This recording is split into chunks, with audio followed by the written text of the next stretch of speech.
everybody. Welcome back to some Professor Oak Living Dex adventures. This time, however, we are going to be tackling a new region.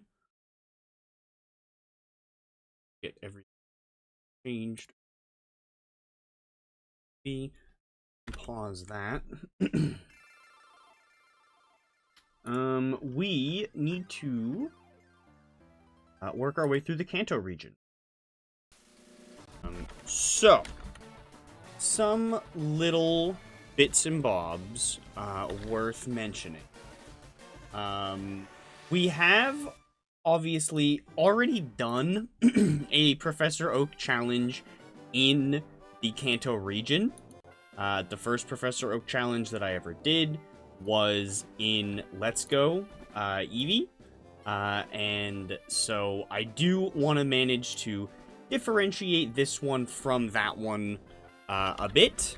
And I do think that having having the obviously different mechanics of, actually having our abilities and whatnot, and held items and such in this game will definitely make a pretty sizable difference.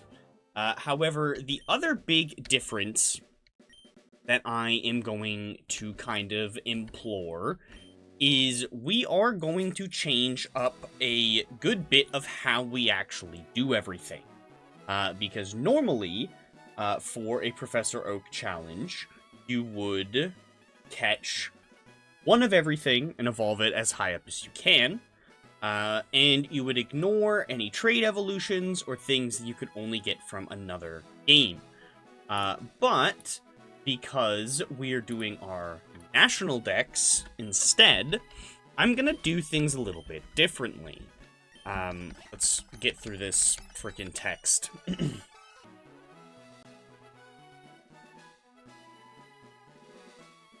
Yeah, okay. Get out of here with your bot ass. Alright, we're gonna go male. This time we're gonna name ourselves after the Alola Oak, Professor Oak Alola form. We're gonna be Samson. Just because, obviously Professor Oak is Samuel. Oh, I meant to, just gonna name it Gary. I'm too busy to come up with anything fancy. What's going on, Sebastian? How you doing? You got here at a good time. We are getting everything started. Immediately, turn that up. We'll change this to, I wish there was a good, Pokédex style one. Usually do the green one, but I think we're gonna do this purple one. This one reminds me of purple blocks in Minecraft. But yeah, so, before we actually really get started, there's something else we need to do, and that is prepare for the actual full living dex, because, we're gonna have to store this somewhere, and I don't really want to have to do a million trades back and forth, because that is gonna be super duper slow. Whoops. So we're gonna go ahead and save right here in front of the starter that we are gonna pick, and we're gonna pause this. Doing good. Vacation week has ended. That's always upsetting, but yeah, it is expected when it comes around. Anywho, so before we get too far into this, we are going to prepare the rest of our living dex. So we are going to switch over to this. Let me go ahead and unmute it. Get this out of our way. So, I don't know how many people have actually ever used this game, but this is Pokemon Box Ruby Sapphire. It might be a little hard to see, but we do have our Sapphire save over here. Let's go ahead and we can look at it, and you can see we've got everything from our living dex in here. Got our two Zigzagoons, and everything else is in here where it goes. So, now we are going to do the very, very tedious process of organizing all of this in Pokemon Box properly numerically. So, that is going to be really annoying. And the first step we need to do is we need to save inside of a Poke Center. So, let's go ahead and run over here to the nearest Poke Center. And we are going to save right here. I know it's a little hard to see the actual Sapphire window, but that's because 90% of it isn't going to be that as important. Alright, let's see. Let me... What's going on? What? Should be.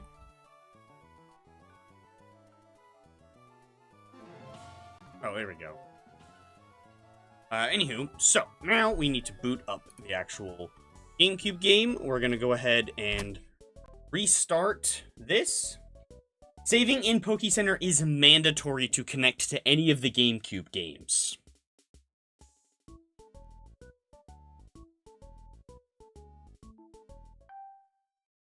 So, now that we've saved in the Poke Center, we get to meet Bridget. How are you doing? Oh, and you are? Oh, how do you do, Samuel? Pokemon Box is an advanced remake of the Pokemon storage system that was created by Lynette, who is actually my younger sister. I hope you enjoy it, by the way. I'm sure Pokemon, aren't you? As a token of our first meeting, I placed one Pokemon egg in the memory box. Accept this? Well, that's enough greetings for now. I proudly present to you Box. So, we're going to go to arrange boxes. We're just going to go ahead and put this party, I guess. This is one thing that is really... There are two things that are really, really cool about Pokemon Box. Or I guess three. Three really cool things about Pokemon Box compared to its, like, successors. I was looking for the correct word. Is this, as you can kind of tell, is like a predecessor to Pokemon Home and Pokemon Bank. But for the Game Boy Advance era. It was a very expensive game to get physical, but, you know, if you just have some other ways of playing your games, then it's not so expensive. But what the three things that make it really, really cool compared to Pokemon Bank and Home are, one, as I'm sure, two of them you can see on screen right now, and that is 60 slot boxes instead of 30, and the ability to interact directly with your party and not have to put things into the box and then pull them out of the PC and whatnot in your game. The third thing that is really, really cool that I can show off is our Wobbuffet here is holding our Lax Incense. We can put this in the box and it keeps holding the Lax Incense. It doesn't automatically put it back into your bag like it does in the other two storage games. So yeah, those are the three things that make Pokemon Box here way cooler. And I guess a fourth is the special eggs. This egg, if we hatch this, will hatch into a Swablu that knows False Swipe, which is a very special move. You can't get it any other way. Wish Game Freak gave us 60 bucks. Yeah, for real. At the very least, I wish that, like, Pokemon Bank, and especially Pokemon Home, still had the 60 slot boxes. Like, even if the regular PC doesn't, like, how does your storage app not have bigger boxes? Like, yeah, I get there's 200 of them. So 260 slot boxes would be a little insane. But if they had done 160 slot boxes, that's the same number of slots, so it's still double what Pokemon Bank would have had. So, yeah, I don't know. And if they'd done Bank with 50 60 slot boxes, they could have doubled that to 100 in Home. So, I don't know. Obviously, no sense complaining about it. It's never going to get fixed, but still upsetting. Anywho, now for the very, very tedious process, sorting all of these Pokemon alphabetically. Once we do this, let's see, National Expressy. I want the Generation 3 era now.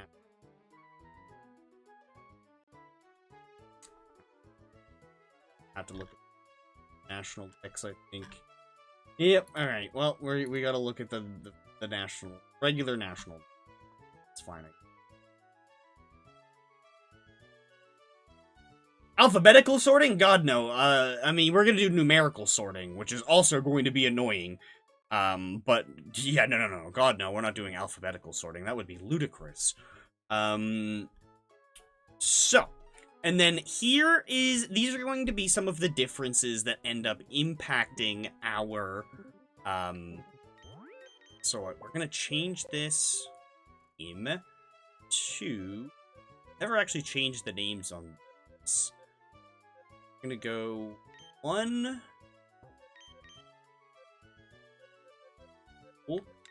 through 60. Start. I've never actually changed a box name on. So, obviously, we don't have any of the we don't have a large amount of the original Kanto Pokemon yet, but we do have a handful, like Pikachu and Raichu. So, let's go ahead and find where these guys are going to end up being. So, normally they go across by 6, so it's actually going to go across by, what, 12? Right, so this is 2, 4, 6, 8, 10, 12. Yeah, so 24. These two are going to go right. Choose 25, right? 6. Really like this version of Poke Center music. Yeah, no, this is kind of chill. How is it coming through on stream? It sounds pretty good. All right, cool. Let's see. Next up is, we don't have anything before this, I don't think. Bulbasaur, Charmander, Squirtle lines, don't have those yet. Caterpie, Weedle, Pidgey, Rattata, Spearow, Ekans, we don't have any of those yet. We do, however, have Sandshrew, which is a little annoying because that is one of our Leaf Green exclusives, which we don't really need to worry as badly about.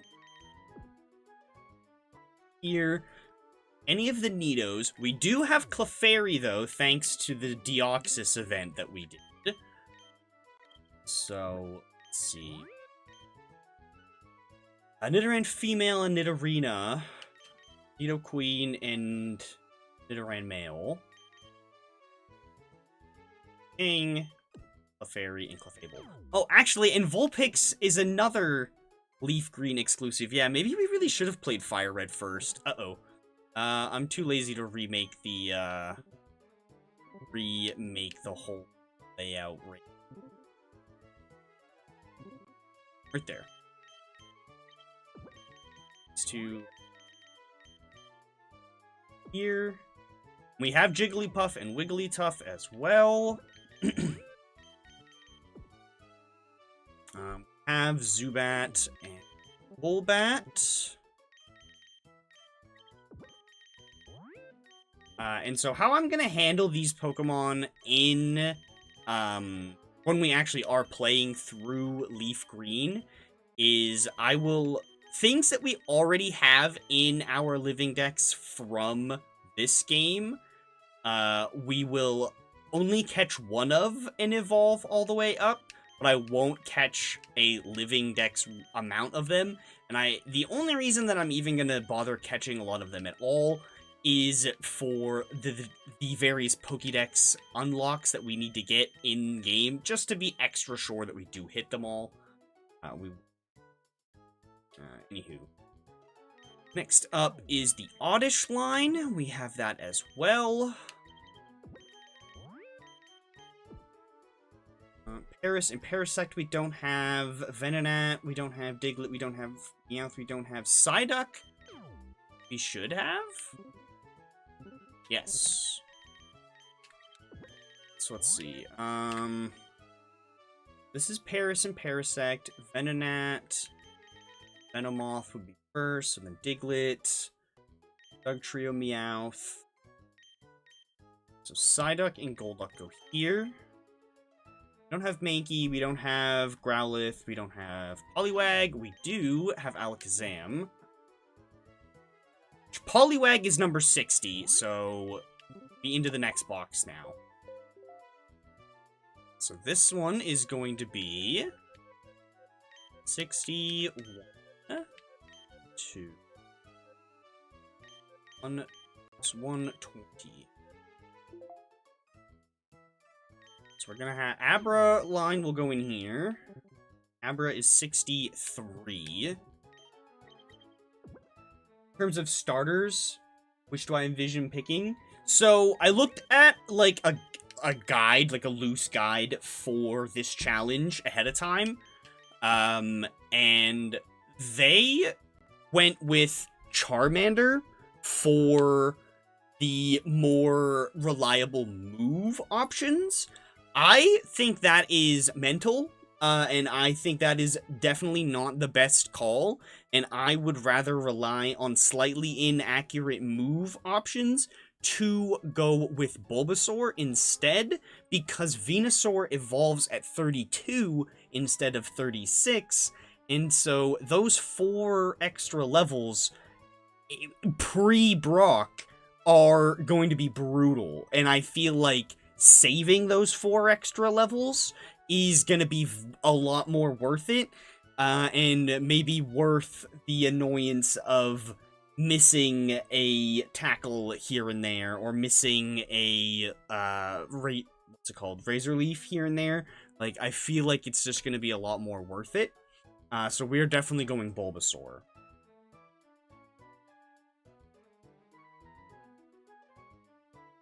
Alright, so let's see. Next, we actually have a lot more of the Kanto Pokédex already done than I envisioned.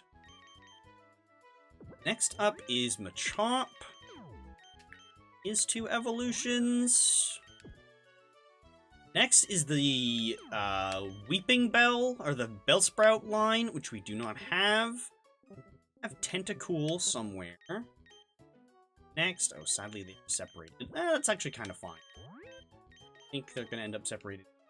Right, Bellsprout, Weeping Bell, yeah. Yep. There. Okay, next is the Geodude line, right after Tentacool. And then Ponyta we don't have, Slowpoke we don't have, Magnemite we do have, and Voltorb, actually. It's kind of... Farfetch'd we don't, Doduo we do. Space here for Farfetch'd. Seal and Dugong we don't have. Grimer and Muck we do have. Oh, and Coughing... They're separated, actually. So what's this? Oh, we need to separate them. Grimer's gonna go... Right, Seal Dugong. It's gonna go all the way over here to this side.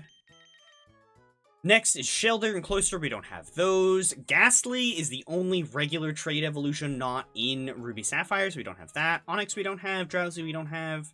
Krabby we don't have. We do, however, have these 2. Separated? They might be.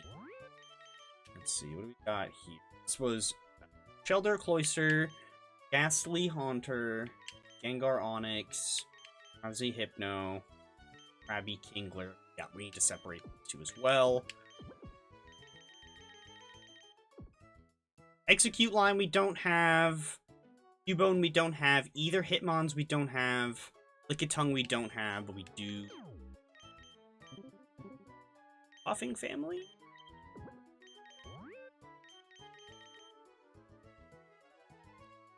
No, they're gonna be right here.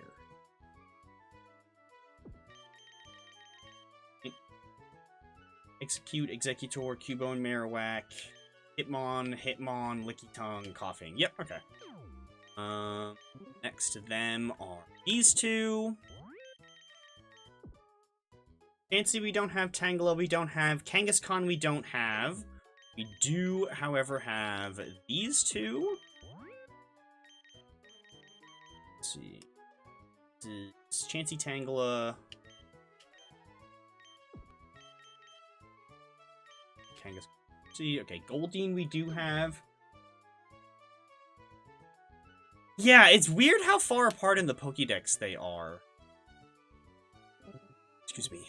Where's Goldie? Goldine. Here. Oh yeah, which Staryu is another version exclusive. Man, yeah, a lot more of the Leaf Green version exclusives are in Ruby Sapphire than the Fire Red ones. Interesting. We're definitely gonna need to pick up a lot more exclusives from Fire Red than we this one. But in a way, that'll be kind of handy, because then we can just, like, speed... Oh, wait, I've messed up. I've messed up some spacing here. Huh? What did I get wrong? Staryu is 120, so Staryu should be at the end here. And Starmie should actually be the first one of the next box. So I've messed something up.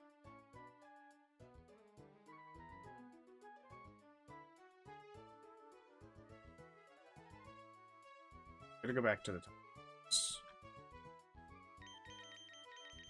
So this will be Poliwhirl, Poliwrath, Abracadabra, Top, Machamp, Bellsprout family, Cool. Cool.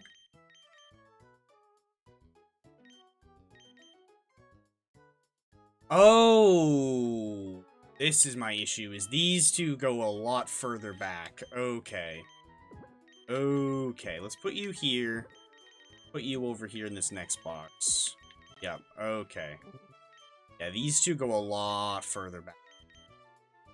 Pull back down. Right here.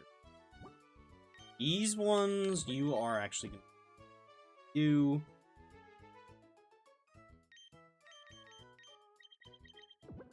Let's see, so there's one, two... because I accidentally grabbed an extra space. Okay, so those ones go like that.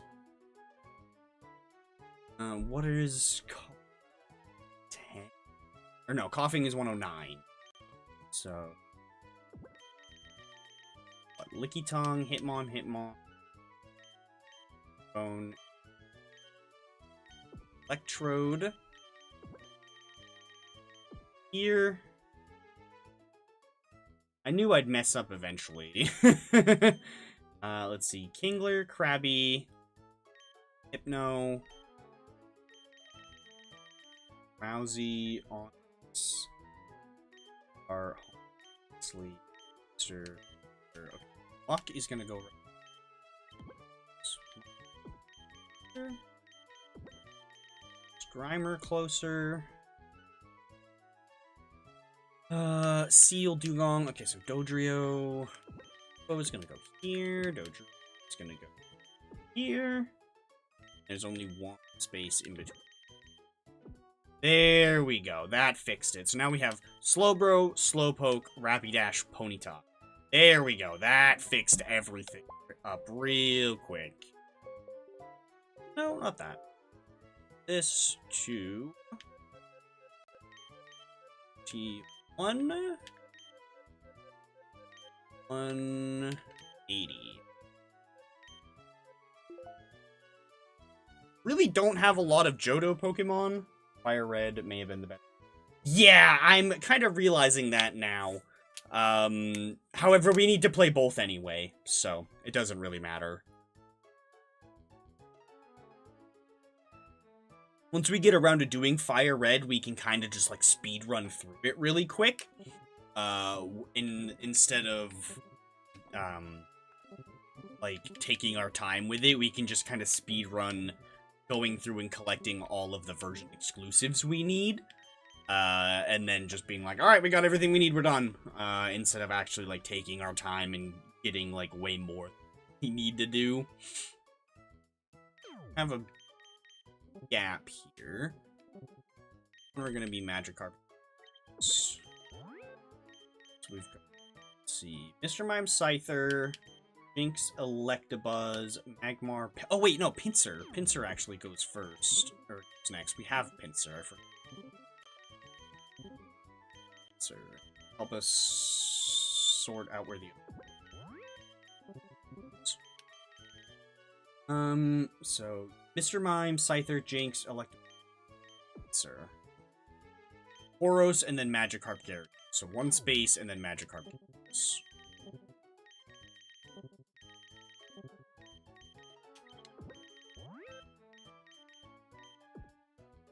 Yeah, which this family is a Leaf Green post-game exclusive, which we're also gonna have. Yeah, I really should have played Fire Red first.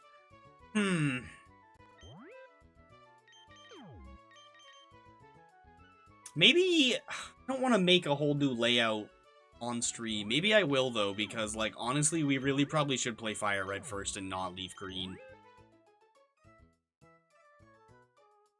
So many more things out of Fire Red are gonna be required. Yeah. Alright, now we have hit a large wall. Yeah, the next Pokemon we have is Crobat. Is quite a ways away. Yeah, I might just take the few minutes to make a new loadout for Fire Red, and we might just play that one instead. I feel like that's going to be a lot more that one after all. Alright, so let's see, what number?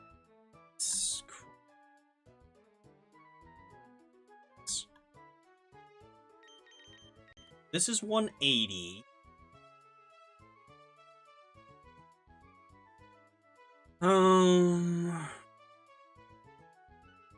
12 less than 180 would be 178. This would be 170. Xatu. Do we actually have Xatu and not? Actually, so they go here.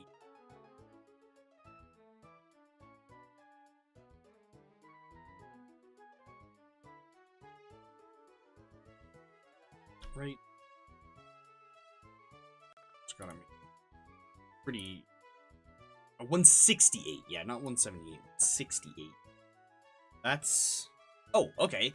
Crobat's 169, so Crobat is going to go right here at the front of this list. Perfect. Front of this line. Nice. That actually helps us out a lot. Right after Crobat is Chinchou and Lantern. And then right after Lantern is Pichu. This, because Igglybuff goes right after Pichu. Cleffa, or well, two after Pichu. Cleffa is in between them, but we do have Cleffa, thanks to the Deoxys event we did. Okay, next up is Togepi and Togetic. We obviously do not have. Have to get post-game of Fire Red, Leaf Green. But then is Natu and Xatu. So we do have those two somewhere. Right here.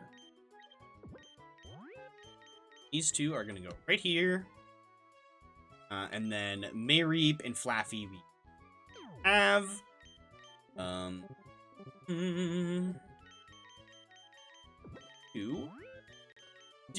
However, which second Pokemon box. This one is going to be 181 to 2.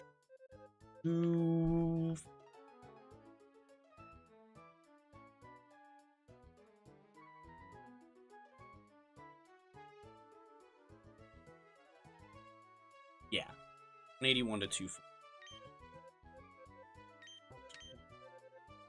1, 2.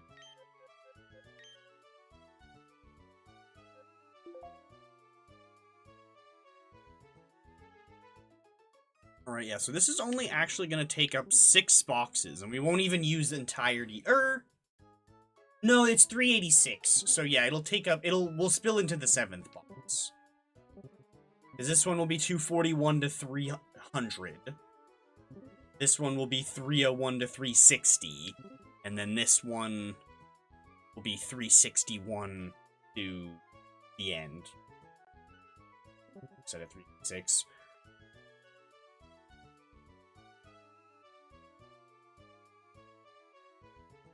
360. Yeah, the next one would.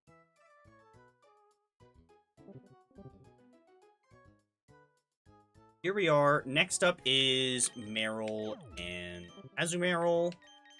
Luckily enough, they're separated. Here, next we have a lot of things that we don't have. The next thing that we do have, Wobbuffet. Whoops. Let's see.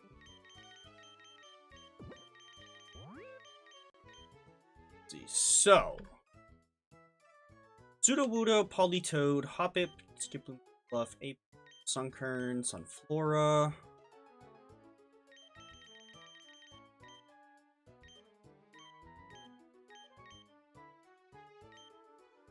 Slowking, Stravitz, Unknown. We'll only put one unknown here. We might collect the rest of the unknowns as well, but we'll only put one spot for it. Next is Girafarig, which I think we do have. Yep. You go right after Wobbuffet. Pinecone Fortress, we don't have. Dunsparce, we don't have. Gligar, we don't have. Steelix, we have. Stumble, Bramble, no. Scizor, no. Shuckle, no. Heracross, yes. Boba Fett. Air.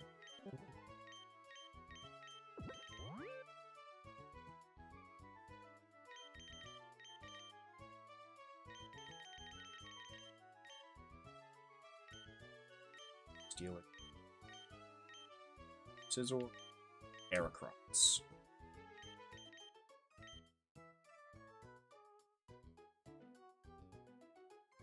Next is Sneasel. Teddiursa, Ursaring, over here, and then Slugma Magcargo. We do have those two. I can see Slugma. It's gonna go, let's say, right here.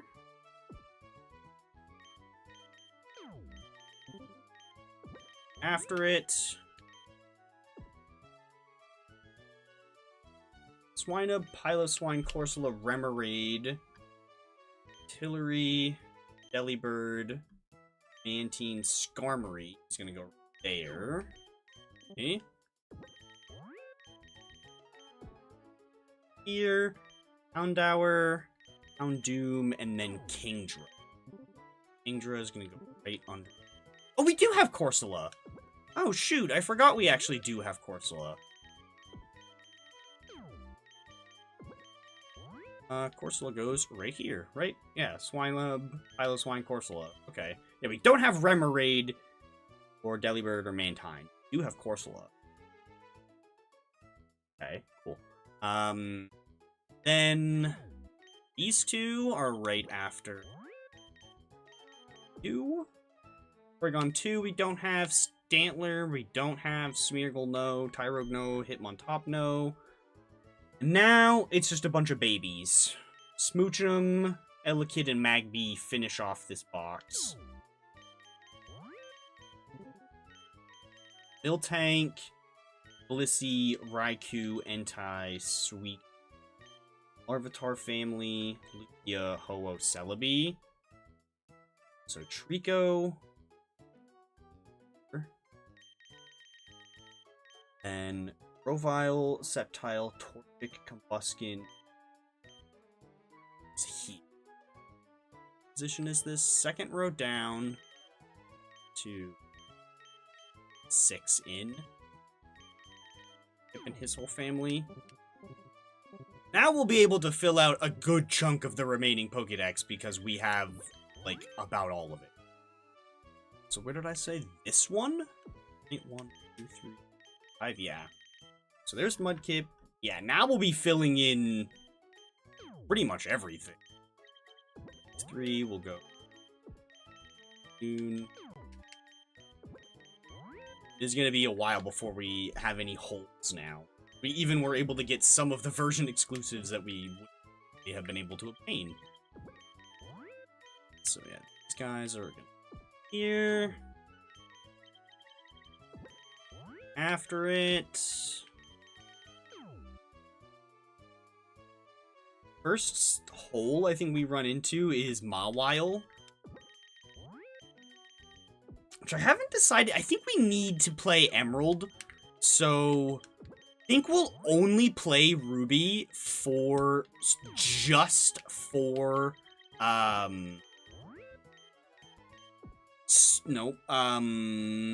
is it? Zangoose. I won't bother catching Solrock or Mawile in Ruby. We are just strictly gonna go get Zangoose and dip. That's all we really need out of Ruby. Because we already managed to get Seedot thanks to sending the Nuzleaf Horde over to Sapphire. And then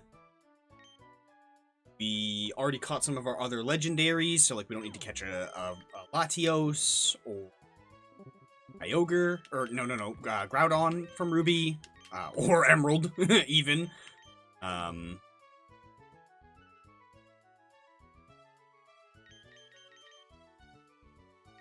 let's see.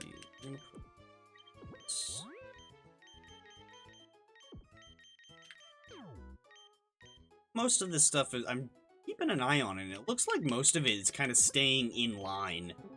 We just obviously needed to pick in some of the other things out of the way. 3 more after Riyama. So 2 and Skitty, and then Delcatty. Whoops. Delcatty is gonna start the next box. This one was 241 to 300. 2.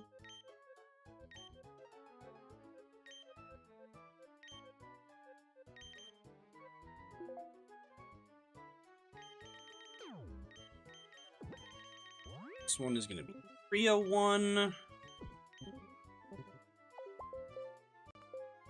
Team. This one is 3. 1 E60.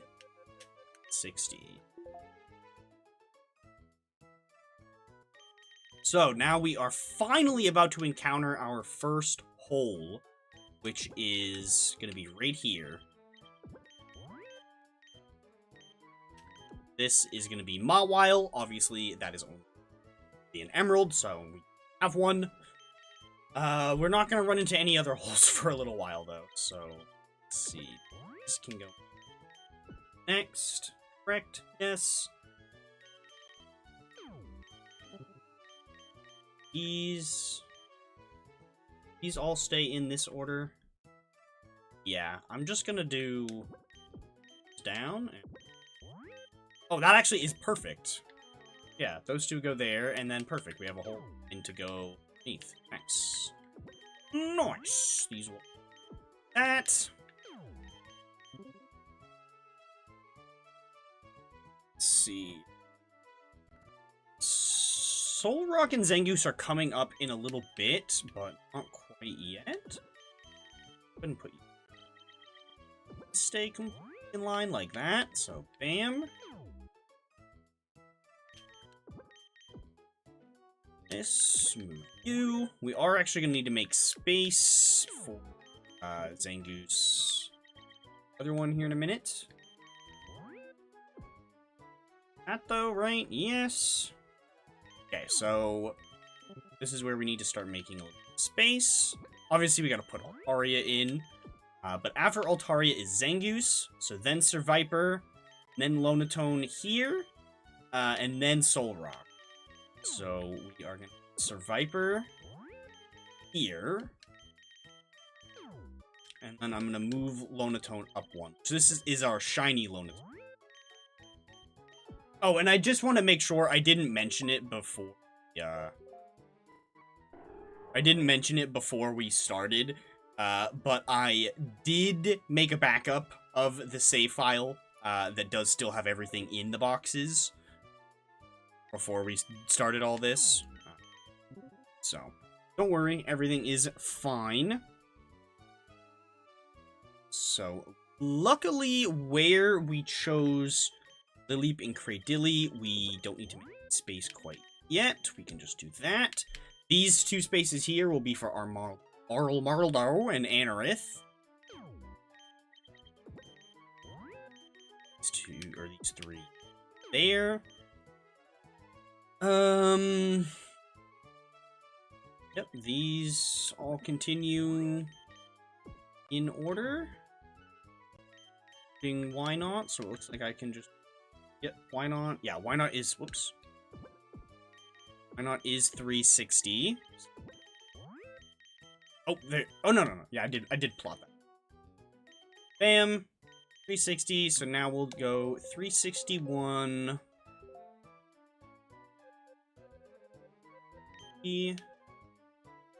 6. Was there no plus? There's no plus.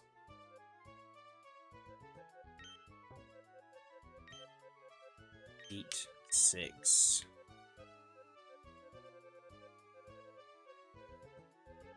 That's so lame.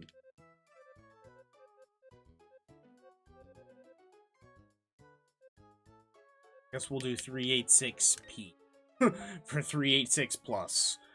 Because we'll probably end up putting the rest of our unknowns in this box as well. Maybe I'll do a dedicated unknown. So I haven't decided yet. Let's see. So who is 361 is Snorunt. I don't think we have, like, any more spaces we need to make. Oh, we need to make space for the rest of the Beldum family. Yeah, because we only have the one Metagross. So I'll go like that. Oh, and we need to make space for Huntail. Well.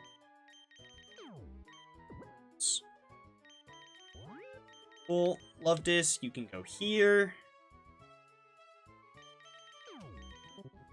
You have room for these two. Those guys like that. Perfect. This, and that will leave just enough room for Beldum and Matang. And let's put all of our other stuff. And this is the end. This is the end of what we need to include. So we get everybody else here. What's that? Bam. Okay, cool. We can finally actually... Well, I was going to say we can finally start playing the game, but now I've just remembered that we're actually going to... We're not going to do...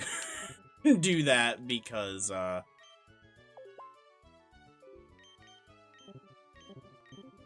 save again? Oh, right. I have to go back to Brittany's room. And... Oh! I don't actually know what's in that egg. That egg is actually probably got something cool in it. Hold on. Where did that egg just go? This one actually probably has something cool in it.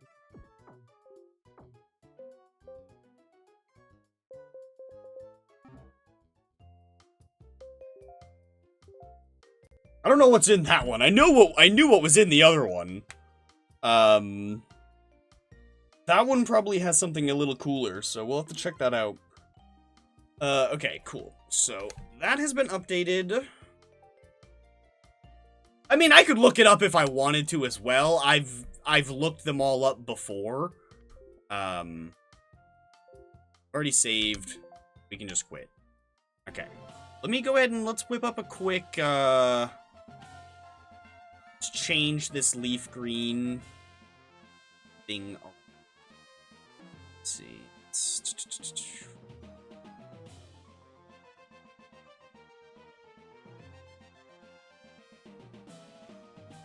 Okay, this has turned into an art stream.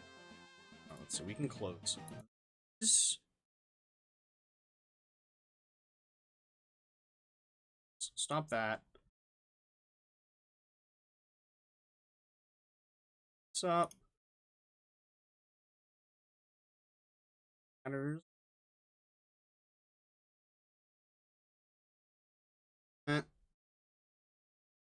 And we're just gonna switch over to here. Okay, we're gonna change this to be a fire red layout instead of a leaf green one. Yeah, we're actually gonna play fire red first instead. We need a lot more stuff from that game. As opposed to leaf green. So, yeah, let's see. We'll do orange and Orange and red. Radiant. That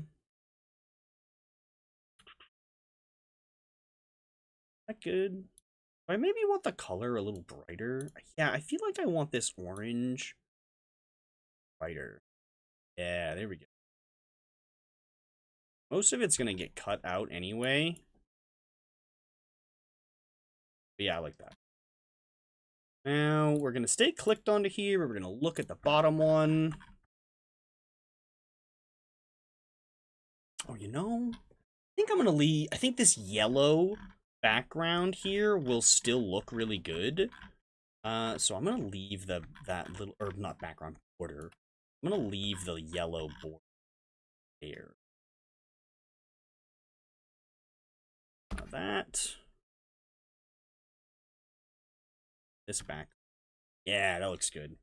And we can merge that down and there. Now I can just go ahead and put some text on it. Oh, shoot. That's okay. I can look at the...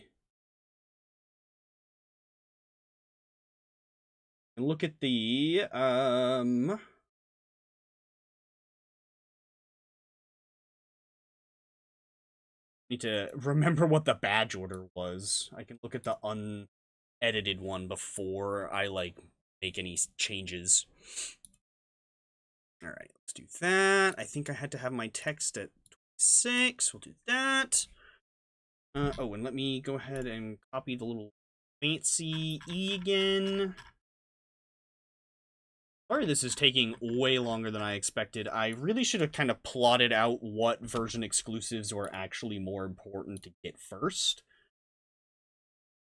That would have been intelligent. But I did not.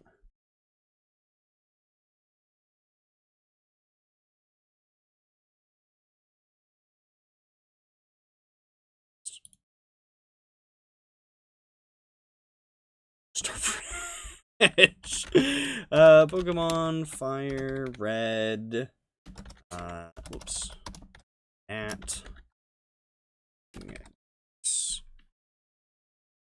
That like here-ish. It's pretty good. Ooh, excuse me. And badge order. And I thought the caps looked kind of cool. I might have this up here. I'm gonna do caps. 1 and 2 are actually normal, but then we are gonna go wildly off course. 5, 7, 4, and then 3, 6, and 8. We get to do all back to back to back to back to back to back to back to back to back. And then E4 and a post game. Which actually, I think, technically, I could have this here as well, because this is all one section. I'm pretty sure there's nothing else after the 8th badge before the Elite Four? Let me double check that. I'm pretty sure there's nothing else after the... in between those. Oh, and this will also be a lot easier because the guide I looked up was for Fire Red as it, and yes, longer stream today indeed. I made sure to start early so we had plenty of time. Yeah, this will help out a little bit easier as well, just because. So the bonus section is going to be post-game. Is just going to be kind of included in there. I'm not going to necessarily make such a big deal about a bonus section because we've already got most of it. I guess the bonus section for this will include, what are they called? Ho-Oh and Lugia. We'll get Ho-Oh and Lugia from Fire Red as well. Sadly, where we aren't actually playing on the Switch version, they won't give me the event items right away, but we can get them through somewhat okay, manageable means.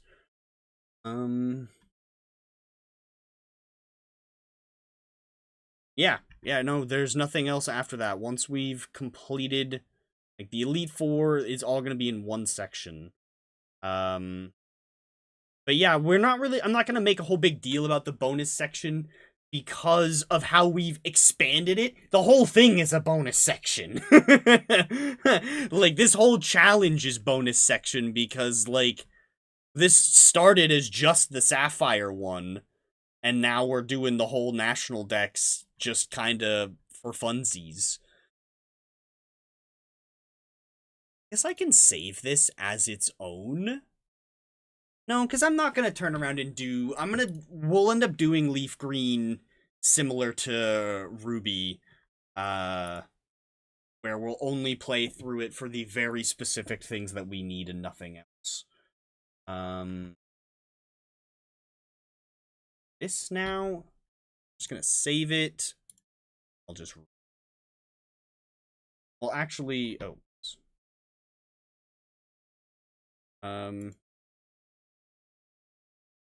Now we need to switch games. Hold on. Back. Just everything. Right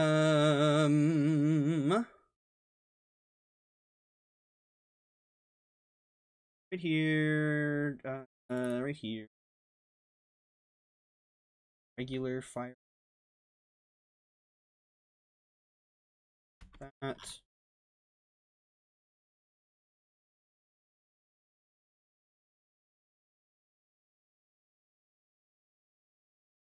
Oops, I forgot I had caps lock on.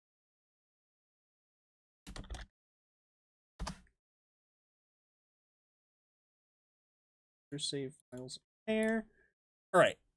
Let's switch games. We're still gonna go, we're still gonna pick Bulbasaur. But we're just gonna play Fire Dead, I guess. Alright.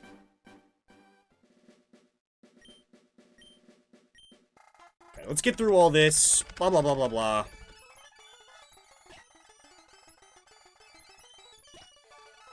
Alright, let's see. We're gonna... We'll end up...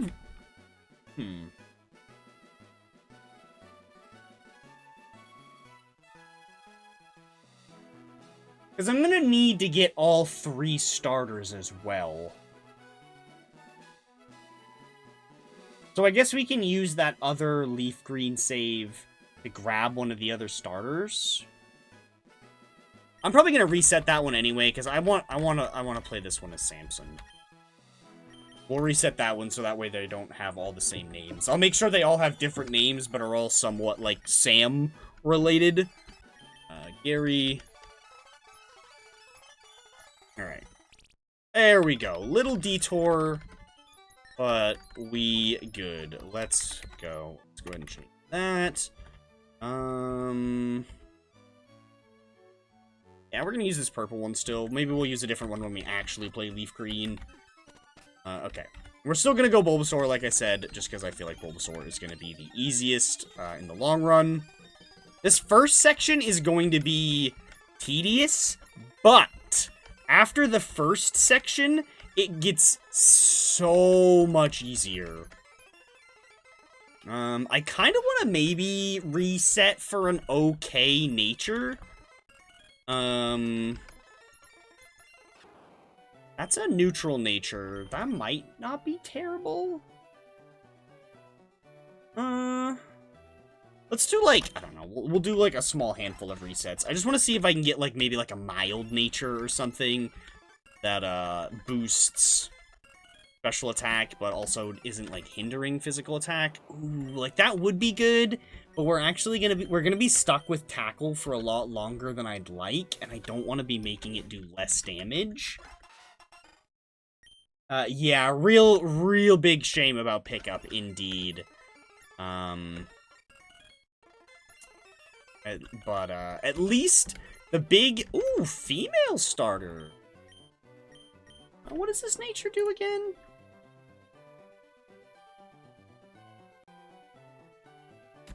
Oh my god. Quiet nature. Come on.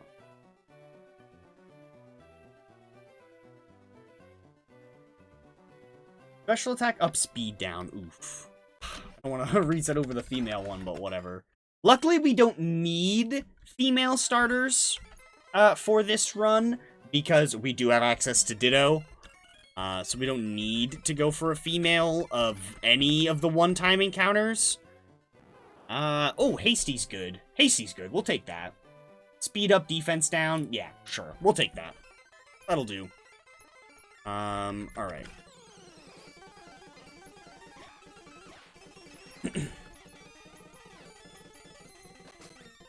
Right. Which... Oof. We are not looking so hot. Do I want to win and get the XP, or do I want to... Yeah. I want the... We need that XP and money. Are going to be really important. So we definitely want to win this first fight. There we go. You always level up 1 time guaranteed, or about 1 1/3 times guaranteed off of that first Gary battle. And you also get a little trinkle of some money from him. So that's always really handy. Okay. We want to go ahead and absolutely speed run trying to get our Pokeballs ASAP. So we go ahead and do quest as quick as we can. Another handy thing about Bulbasaur is, which, I mean, I guess we probably won't really use it that much, is we'll probably end up using Caterpie as our catcher once we get a Butterfree. But Bulbasaur, we could technically teach Sleep Powder to, which would make catching things a little bit easier. I'm probably not going to use any of the powder moves on Bulbasaur. Leech Seed is too good to get rid of, so I probably will hold on to that anyway. We'll come back over here and fight our rival there in a little bit, once we've kind of leveled up a tiny bit. There's very, very, very small amount of trainers at our disposal, so that is going to be very annoying. The most obnoxious evolution we need to do in Section 1... Oh, the fact that I've made this orange makes it almost impossible to see Chip Boy. Oops. Oh well. The most annoying part of this challenge is for sure going to be Pidgeot in this first section here. And where we are doing a living dex, we also need to get a secondary Pidgeotto as well. That is also going to be a little annoying. But as soon as we get through Mount Moon, and we... You know what? We should make use of catching things as high level as possible. I think would definitely be... Things that we are going to evolve, we should definitely try and catch as good of one as we can. So, I think that is definitely gonna help out in the... Yeah, so, like, we'll catch this one, but we won't evolve this one, because I think you can find ones that are, like, up to level 5 or so on this route. So I'd much rather try to evolve the one that's already a couple levels higher. Spearow we are going to need a handful of, but we don't need to catch them all right now. We will need to catch a third Spearow eventually. Oh yeah, that is the other really obnoxious thing about this section, is we don't have any running shoes either, so it's very handy that I have access to speed up, because doing this on official hardware, with no bike and no running shoes is just actual freaking...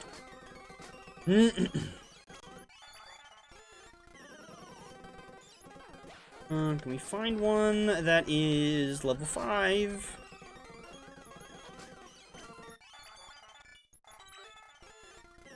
Preferably before I get too high level. Because I don't really want to run from things and ignore the XP. Just because we need as much as we really can. Same with you.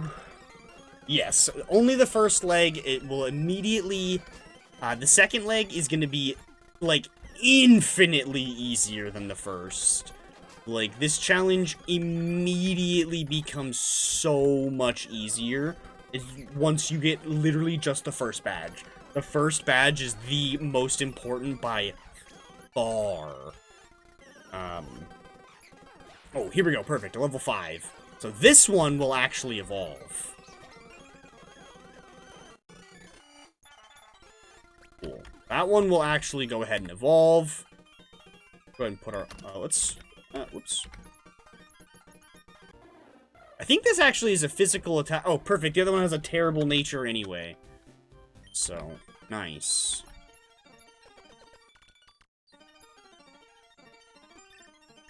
Which I should definitely go ahead and immediately start sorting the PC. So, let's pull up. Let's go.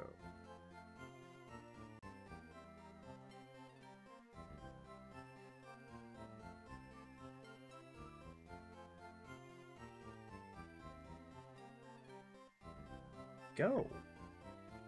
Oh, right there.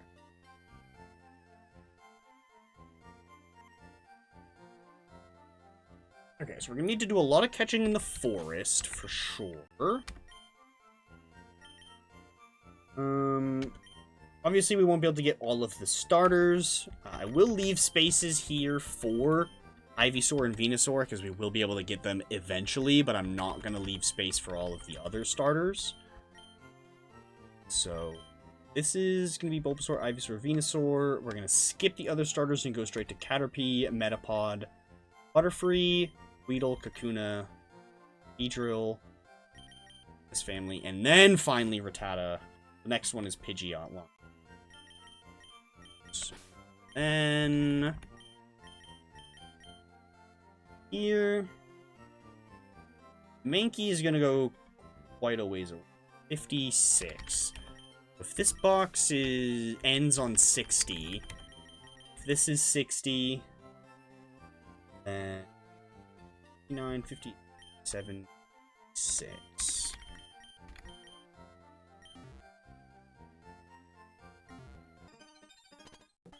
We'll keep that Spearow on us because that Spearow's actually kind of good. That'll be the one we end up evolving. I keep instinctively, like, going to use the running shoes anyway, even though I know they're not there. I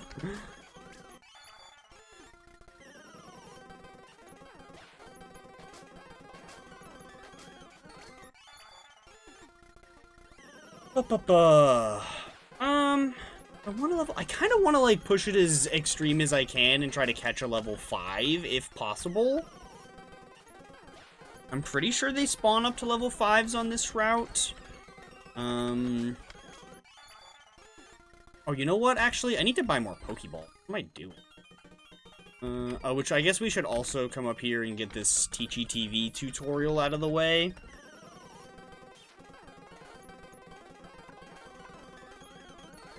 Even though I've already caught Pokemon.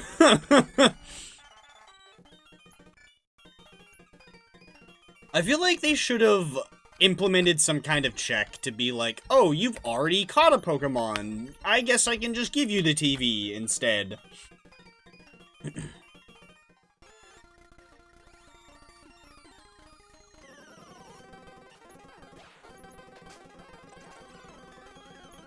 Like, literally, like, if you interact with that guy with more than one Pokemon in your party, it should 100% just skip that and be like, here's your TV.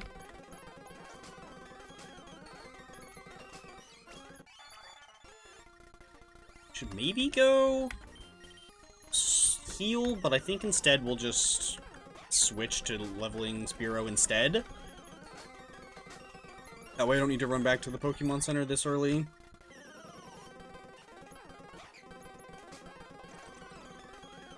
Ooh, crunch. Once we get access to pickup, it'll be quite a bit easier. I think rare candies are rarer in this game from the pickup table than they are in Ruby Sapphire, and I think they're 10% chance to drop in Ruby Sapphire and only 5 in this game, so sadly we won't be able to rely on rare candies quite as much, but I mean, we're still gonna make sure that we are using pickup to best of our advantage, because we get as much as we can. We might as well go ahead and catch a couple of Pidgeys as well. Few of these. There is a 1% chance at a level 5 Pidgey on this route. I'm not going to spend too much time looking for it, but I am going to hope and pray we happen to find it. That would definitely help us out. We might be able to find a higher level Pidgey on Route 2. Not sure.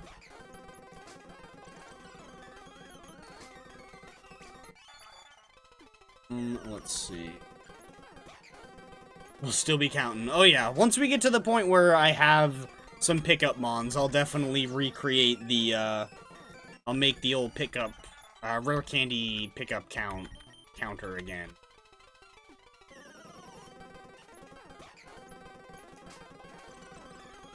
I've got 2 Pidgeys. We've got Spearow leveled up. It's probably good enough here for now. We definitely want to be taking the most advantage of the most XP we possibly can. Oh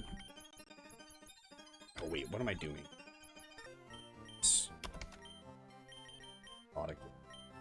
Pidgey there. This one will end up being Pidgeotto, so we'll put you here. Decent nature. Yeah, that's fine. Good, we keep catching things that would not be good with modest nature with one, but at really low levels, so I don't even need to worry about it. Still need a second Mankey from over here. We need a second Rattata as well. I'd like to catch a level 5 of either of those, if possible.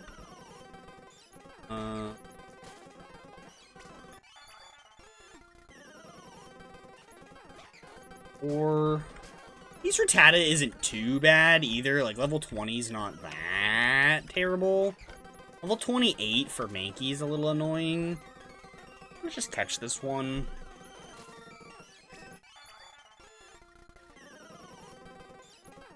I'm afraid that if I level up too high, I won't be able to weaken things anymore.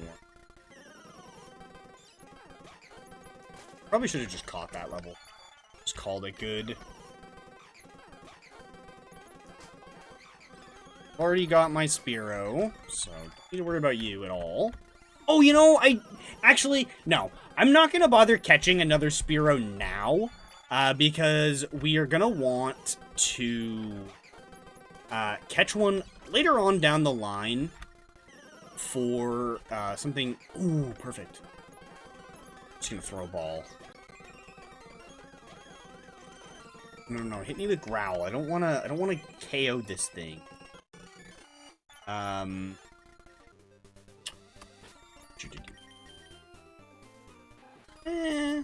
think that's a neutral nature, right? Okay, so now we just need a high-level Mankey.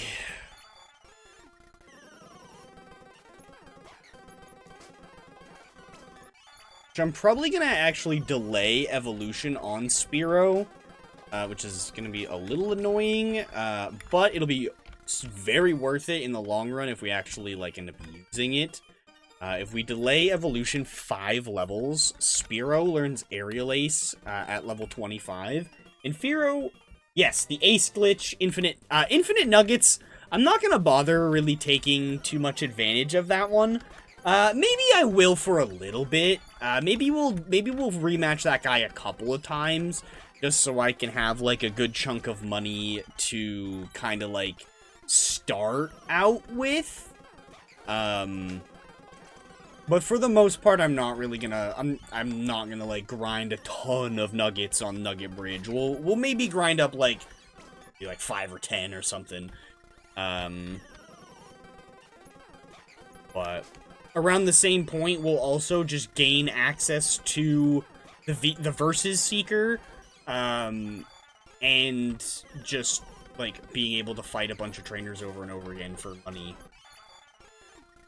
So, we won't really need to do that, but Ace we will actually need to do to get Ho-Oh and Lugia. So, we'll need Farfetch'd and Mr. Mime so that we can set up a mail glitch. Some Ace so that we can go to Naval Rock.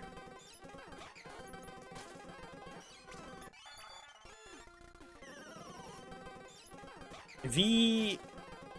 Yeah, we're definitely getting to the point where none of these None of those Mankeys are gonna live an attack from Spearow anymore, so we'll switch back to Bulbasaur.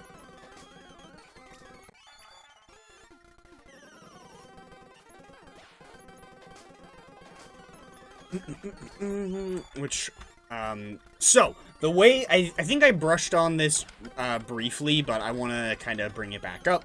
The way that I'm going to handle things that we already have in our, the way that I'm going to handle things we already have in our national decks is I will still catch one of them, and I will still evolve one of them all the way up, but I'm not going to catch oh my god, stop, bro. We need to save some of these Pokeballs.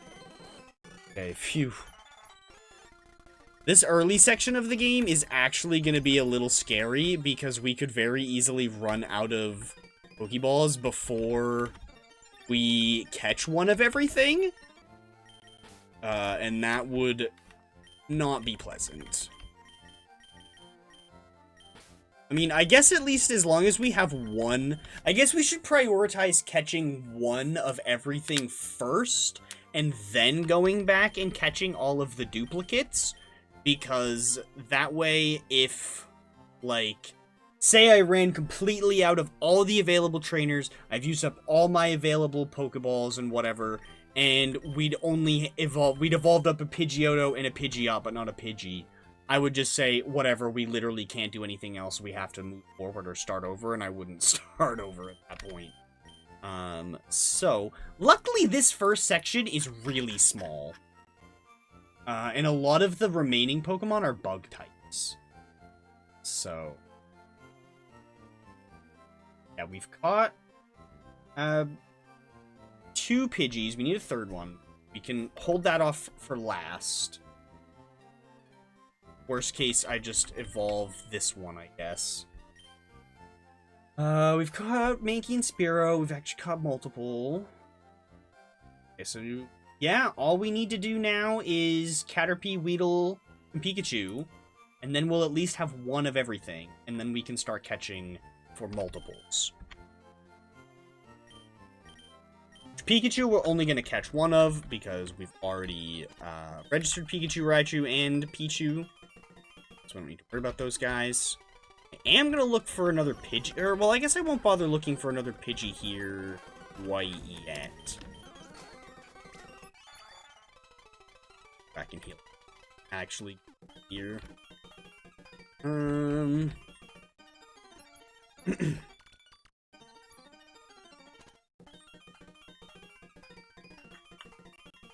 But yeah, we'll definitely end up making some good use out of Ace and the Male Glitch. In general, I'm gonna try not to abuse it, but we are definitely going to use it for, like I said, mostly for getting to Naval Rock. We're going to need it for that, so... I think you 4 times resist that, yeah. Another good thing about Bulbasaur is we can't be poisoned. It's very handy. Okay, so here, we're going to ignore Weedle for a little while. We're going to try to catch a Caterpie, which I think is only like 9% or something. Know that in the different versions, the 2 different bugs are more or less common. But I think Weedle is more common in this one, and Caterpie is less common. And then vice versa, if you're playing Leaf Green, Weedle is the less common one, Caterpie. You can take out the bug catcher dudes real easy with Spearow. Spearow will make real quick work of those guys.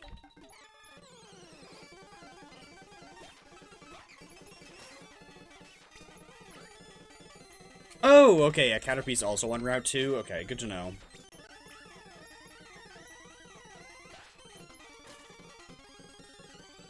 Well, Kakuna can't do anything to us, so we'll take those guys out real easy as well.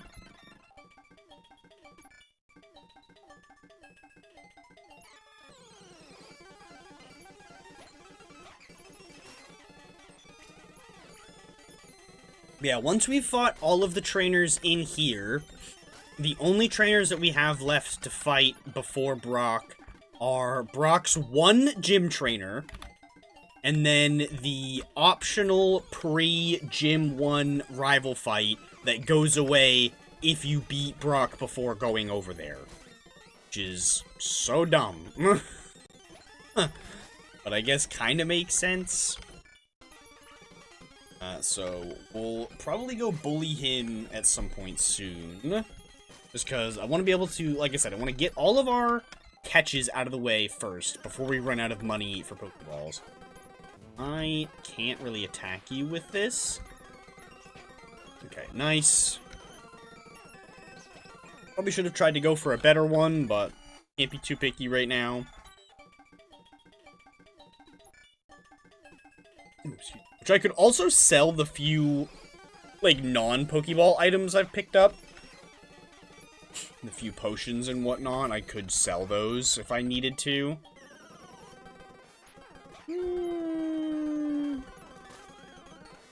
We're gonna ignore that for now, too. Okay. So I've caught one Weedle and one Caterpie. That is very handy. Let's go ahead and put these guys both away. Check actually first. Yeah. Put each of you away. I might evolve these ones, I might not. I'm not sure. Okay, the only other individual one specific catch we need is Pikachu. We're just gonna catch the one, and once we get access to a Thunderstone, we'll just evolve right away.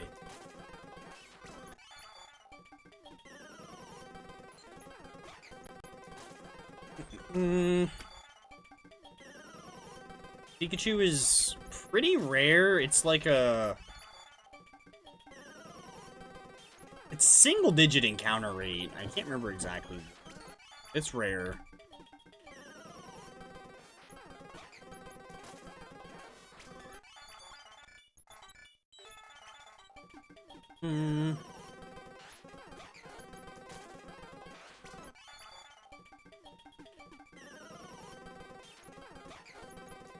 Once we get Pikachu caught, we'll be able to shift gears into catching some duplicates. And then it'll just be grind time. Whew. I've been, like, holding my wrist on my mic has been really killing me. 5%? Okay, I knew that it was rare. I didn't think it was quite 1%. I thought that it was 5, but I didn't want to, like, say 5 and then... Oh, no, it's actually worse. Which, sadly, out-of-battle abilities do not work in this game. Oh, I think that was one of the reasons why I wanted to do Leaf Green instead, is we would have access to Illuminate, which we don't have access to Illuminate in Fire Red. For whatever stupid reason, they decided to make the only one Kanto Illuminate Pokemon Leaf Green exclusive, so... Yeah, we're gonna have to go without Illuminate.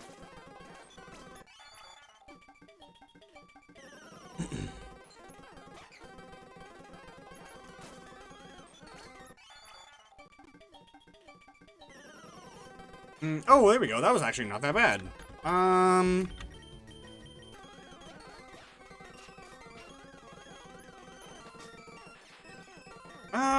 Please don't crit. Okay.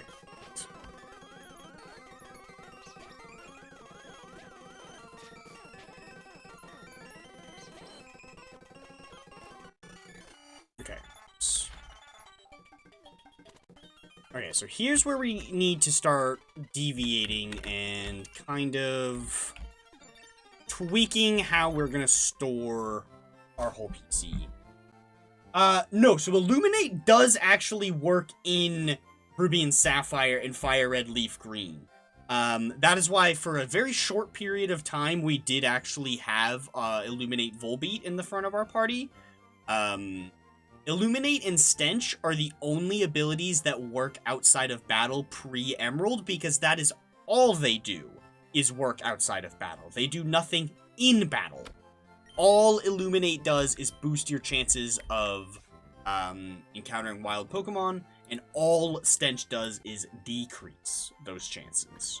So, yeah.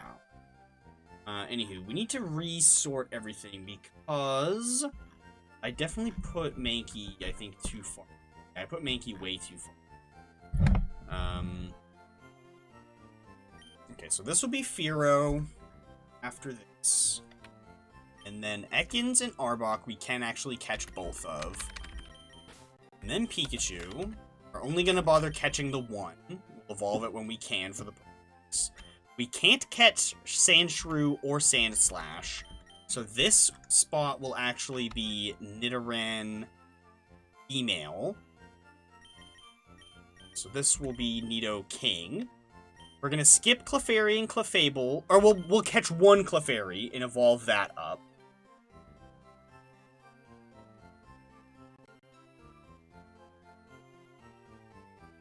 So the big difference is I think they didn't necessarily, like, had the idea for the rest of them. Like, because where all of the other abilities that work outside of battle have an effect in battle as well, I think that's where they were kind of like, well, wait a minute. Let's take these abilities and let's give them more use. Let's make them work like Illuminate and Stench and do something outside of battle as well. But they just didn't necessarily do anything to buff Illuminate and Stench to do anything in battle, but they made other abilities work like those ones outside of battle, if that makes any sense. Anywho, so yeah, we'll do one Clefairy and we'll evolve that up into Clefable. Vulpix and Ninetales we can't catch. Actually, go ahead. Have this first Mankey instead then. Or, well, I guess I can... No, we'll grab just the one. So where was I? Right here, we're gonna do Clefable. Then we'll do one Jigglypuff and we'll evolve that up into Wigglytuff. We'll do one Zubat and evolve that up into Golbat. We'll do one Oddish and evolve that up into Vileplume when we can. And then we get to things we actually need the whole family of. So, Paris, Parasect will go here. Venonat, Venomoth, Diglett, Dugtrio. Meowth, Persian, which Meowth is going to be our new Zigzagoon for this game, and we will catch a bunch of those for pickup. Psyduck, Golduck, which we only actually need one of. This is one of the few Fire Red exclusives that we already have from the other game, but there's significantly more Leaf Green exclusives. I think this is the only. So what did I say? This was Parasect, Venomoth, Meowth, Golduck. So Mankey is gonna go here, and Primeape will be right here.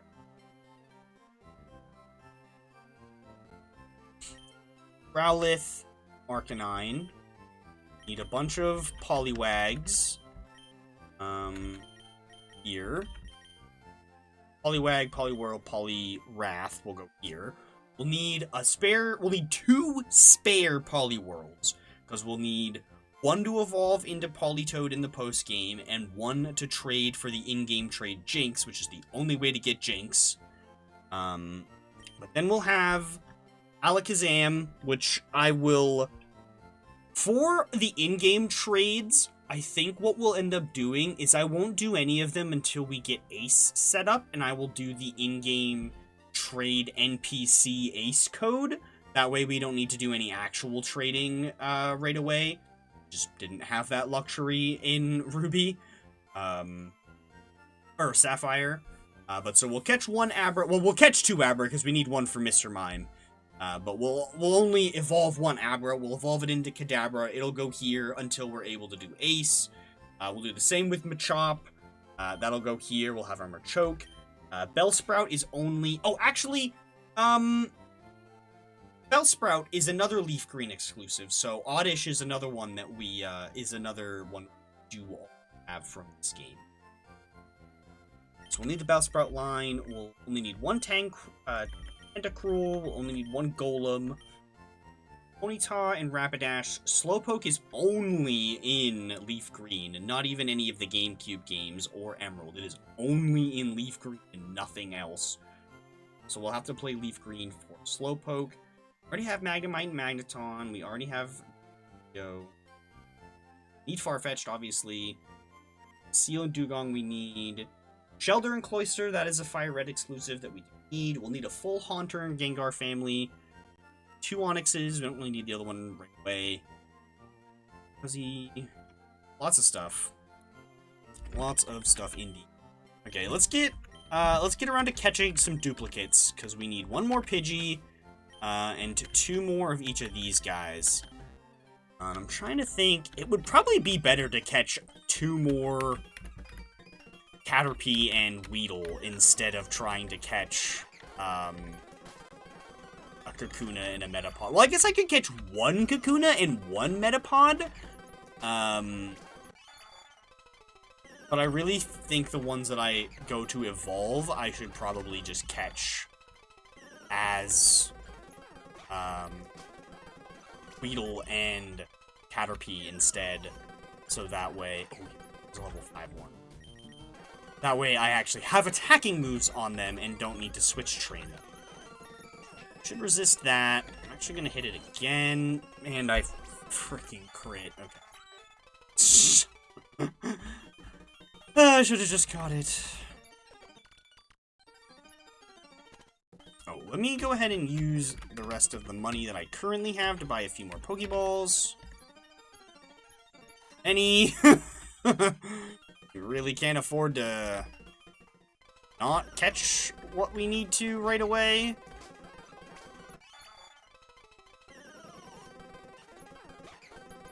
That's right, it looks like Fearow might be our first evolution. Damn. Spearow is kind of a pimp, though. And I don't want to level up Bulbasaur too high because we need something to be able to weaken things without KOing them. Although, if I did level Bulbasaur up higher, we'd get Sleep Powder, then we could just put things to sleep.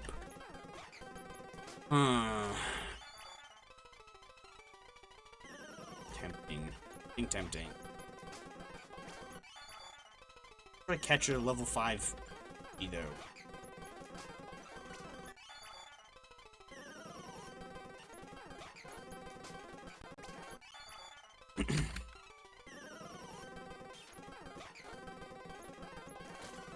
Oh, we can find Weedle here too. Oh, nice.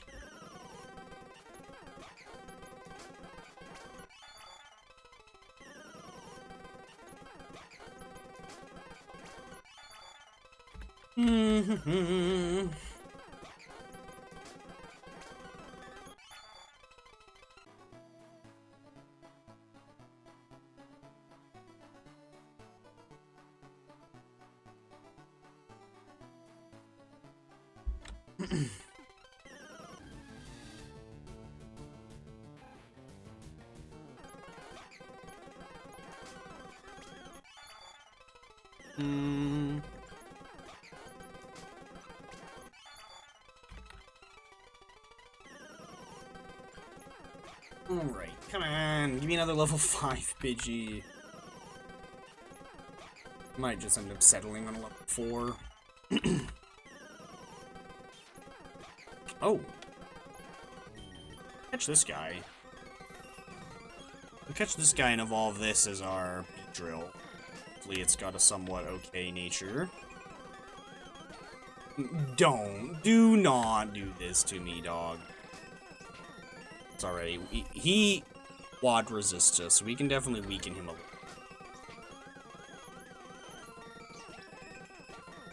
Dude, we need you to not be wasting all my balls. This is not.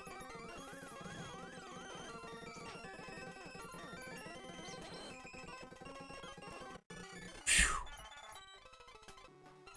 We have got exactly enough Pokeballs to catch everything that we still need. So, we need to make sure that we catch everything in the first ball. That's lovely.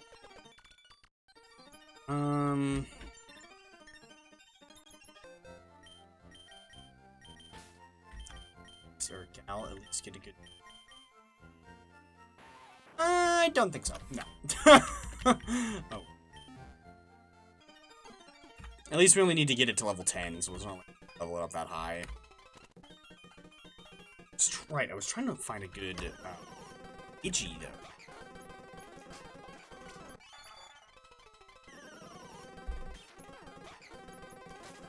I guess I could just not, like, ignore fighting things for a little while.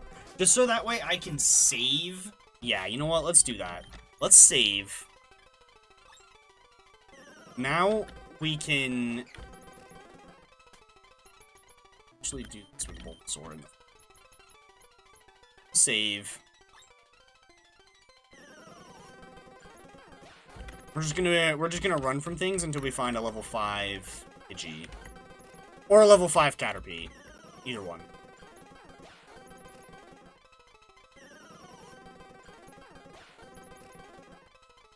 But as long as we don't fight anything, and we're not losing anything if we don't catch it quick enough.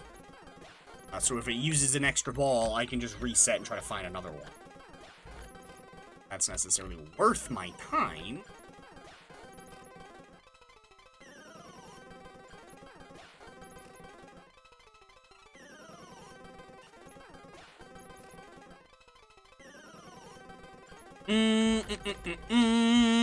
Come on, give us level 5. Encounter rate for a level 5 is probably like super freaking low. Ah!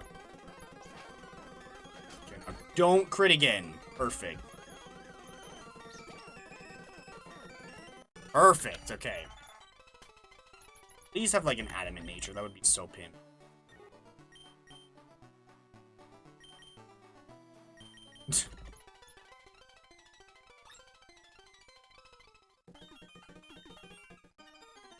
Alright. There we go. We got our Pidgey, or our last Pidgey.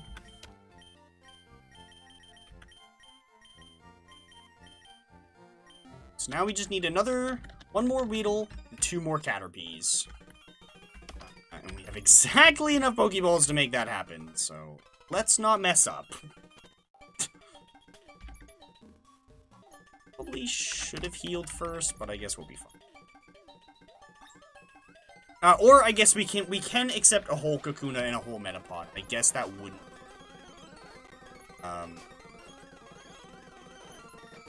That'll just save me having to evolve an extra one. It freaking breaks out and wastes a ball on me. Let that happen. Okay.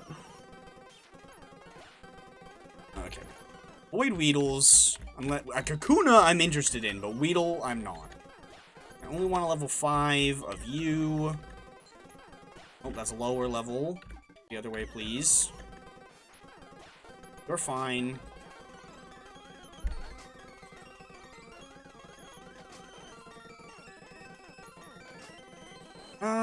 Can you live another one? Do we risk it? I guess I didn't need a reset. I could have just resaved instead, but whatever.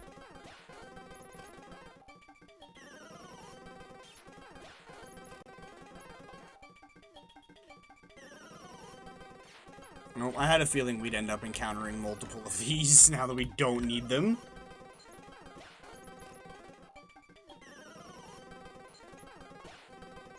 Only want level 5s or cocoons. Level 5s or cocoons. Want anything else. Level 5 Caterpies specifically. There we go. Stay in. No. In the frickin' ball. Perfect. Go. What? Fricky. Cool. So now I just need a Kakuna and a Metapod.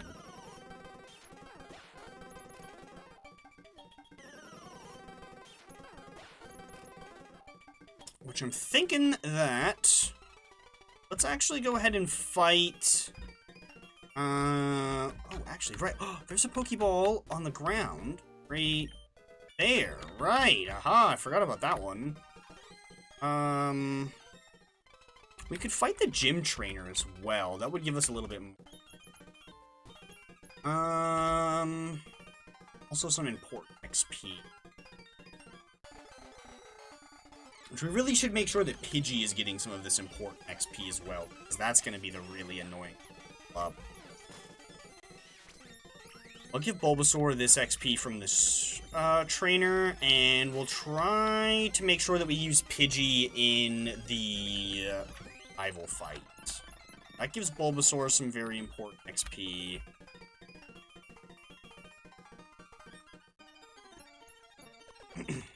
Getting Venusaur is definitely going to be the most obnoxious part of this grind. Well, actually, no. Honestly, I think getting Pidgeot is going to be Venusaur.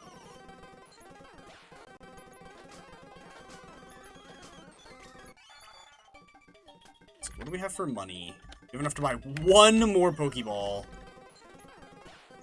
We'll go fight the rival battle as well.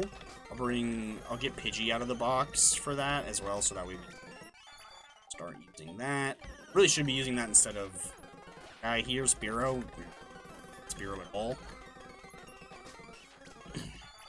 Well, I mean, we need to evolve it, obviously, but Pidgey is significantly more important just because it has a much higher evolution requirement, and we need to do a Pidgeotto and a Pidgeot. This also makes it a lot more annoying.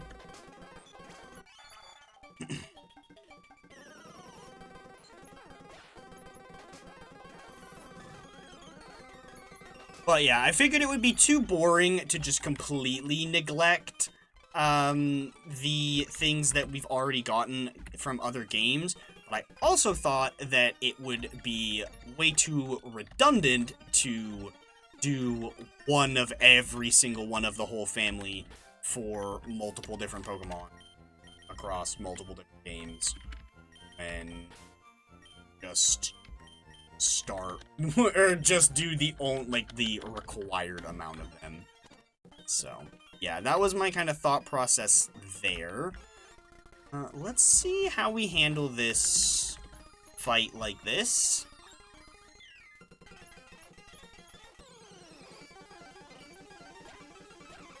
This Pidgey's actually kind of high level. We're gonna... Oh. Smart. Oh, that's not what I meant to do. I meant to do that. Of course, he freaking dodges my Leech Seed, bro.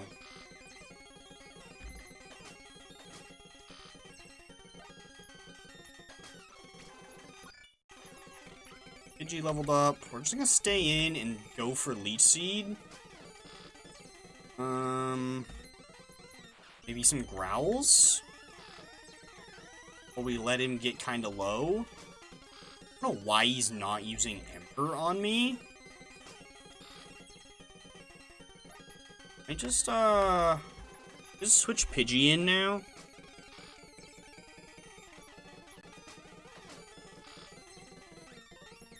Yeah, no, we good. Cool. Okay, we got some nice XP on Pidgey and Bulbasaur. Probably would have been better to try to fight them with just one of them and not both. The most important thing is we got enough money to buy some more Pokeballs. So, hallelujah.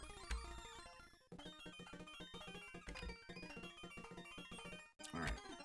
Spend all of our remaining schmeckles on the last couple Pokeballs that I can buy. But this gives us 2 balls for each Kakuna and the other one. Easy as pie indeed. Really excited to learn Peck on this guy as well, because then we can actually start fighting off its bugs a lot easier. Oh no, don't miss. Oh, nice. Oh, this one's a bit lower level. Oh, cool. Let's see, we can definitely get you down to red. Oh, we have, right, I forgot we had that extra ball that we found on the ground. Okay, cool. We got 3 Pokeballs to catch just a Metapod. That's all we need is just Metapod. Let's go ahead and save. Jeez, thanks to Speed Up, we've got okay! I was just gonna say, thanks to Speed Up, we've got 2 hours on the save already. That's crazy.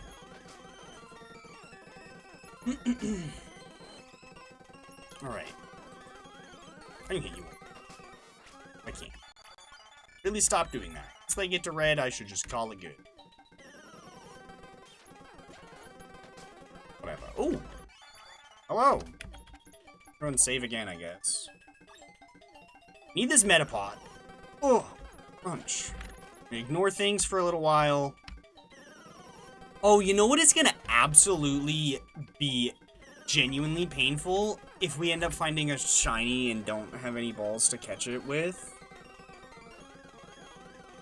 I need to make sure I have at least one Pokeball left.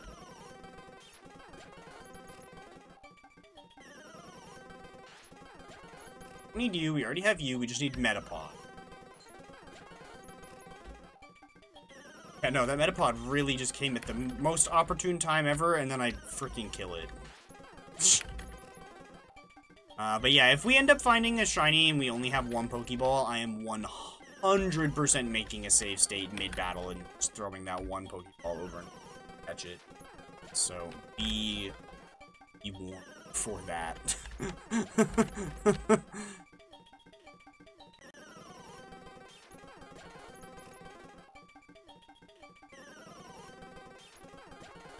Oh my god, bro, just give us a Metapod!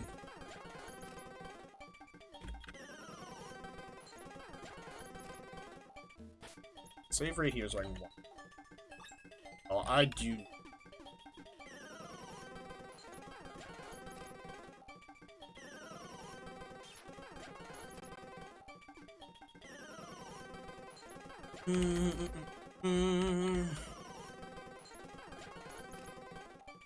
I don't want to get too high level before I find one.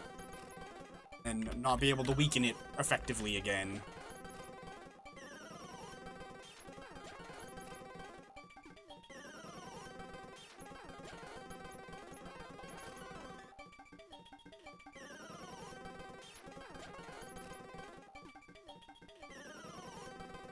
There we go. Just miss immediately. Well, that just gives it more time to harden.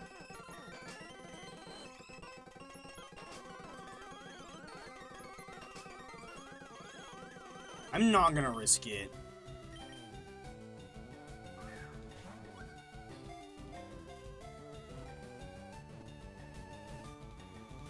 Let's go. Okay, cool. We got 2 balls. 2 balls to spare. Save the game. Nice. Okay, so that is everything that we can currently get. Now we just need to do all of our evolving.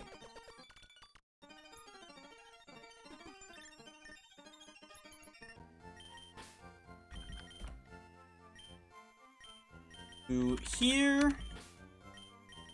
To here. You.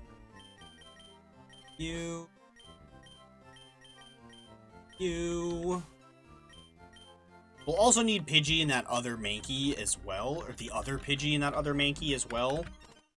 Get to those tear. Let's see, who do I want to do first? I kind of want to get the most obnoxious 2 out of the way first, which are Pidgeotto, or Pidgeot and Venusaur.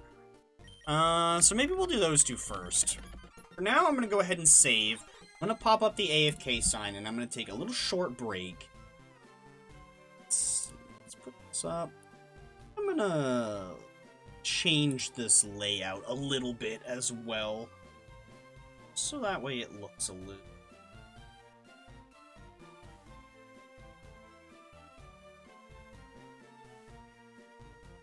Just to make a little bit more room, just to make it easier for y'all to see Chip Boy. I feel like you can't see him at all.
Well, never mind.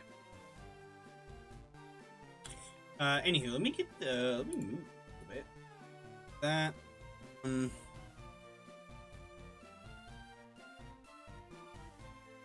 some of these fonts.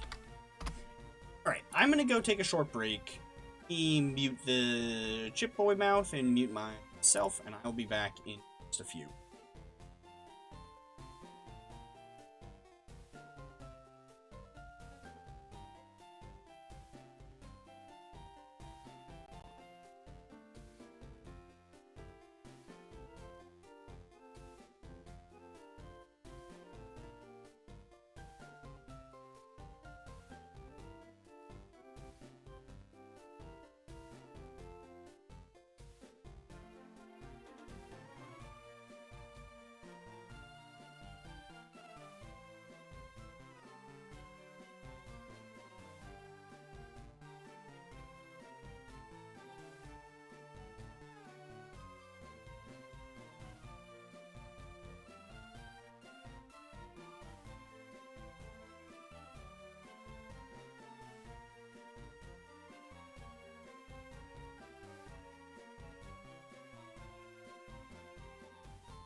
Okay, it was a bit of a longer break than I intended.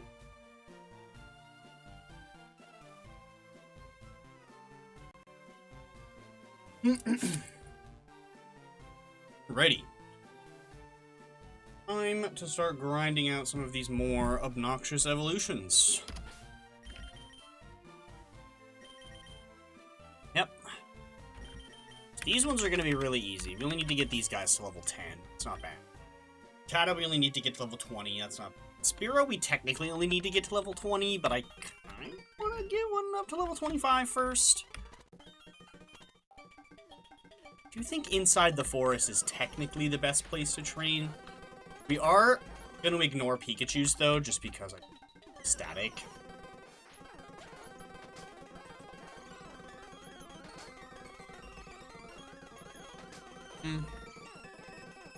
If we actually get a flying type move on Pidgey, it is going to be game-changing. There we go, Gust, okay. I didn't think Peck sounded right. 100 accuracy, super effective. I should have just used Gust again anyway. Ugh. Pretty strong, though. Oh, no, it is stronger than Tackle. Yeah, 5%, or 5%. 5 power stronger, 5 accuracy stronger. Actually does super effective damage. Same amount of PP. Bad. Gust is definitely going to be really solid in the long run. But I think the thing we're going to miss out on the most in this game compared to Sapphire, honestly, is all of the free PP ups from pickup. That is actually going to be, like, low-key detriment.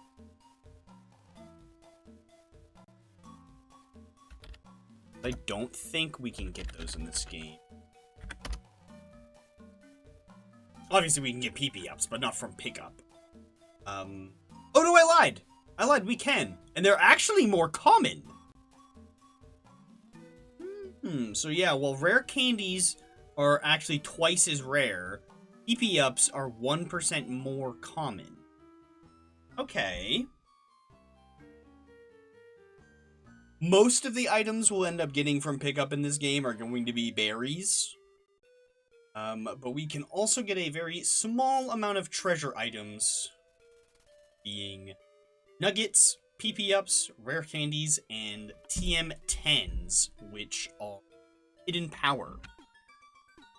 So that could potentially be really good on something if we manage to roll a good hidden power on something that we end up like using, especially. You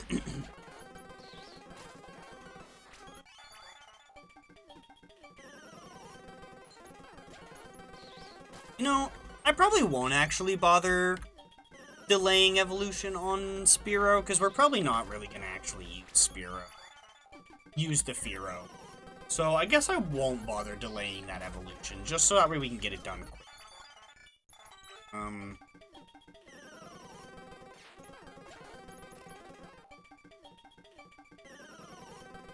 I need to think about who I want to teach Thief to as well.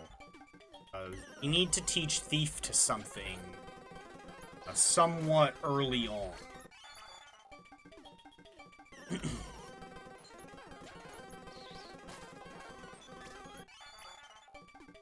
Technically, we can't actually leave Mount Moon until we have evolved all 4 Moonstone evolutions, which is going to be really annoying. Mostly catching the 3 1% Nidoran females.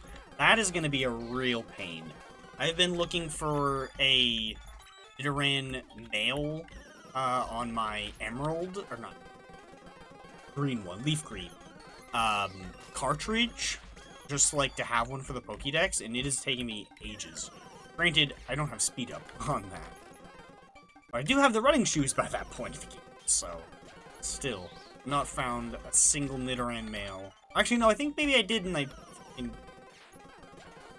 or maybe, I don't know, I don't think I found one at all, actually. I guess I could check the Pokédex and see if I've seen one.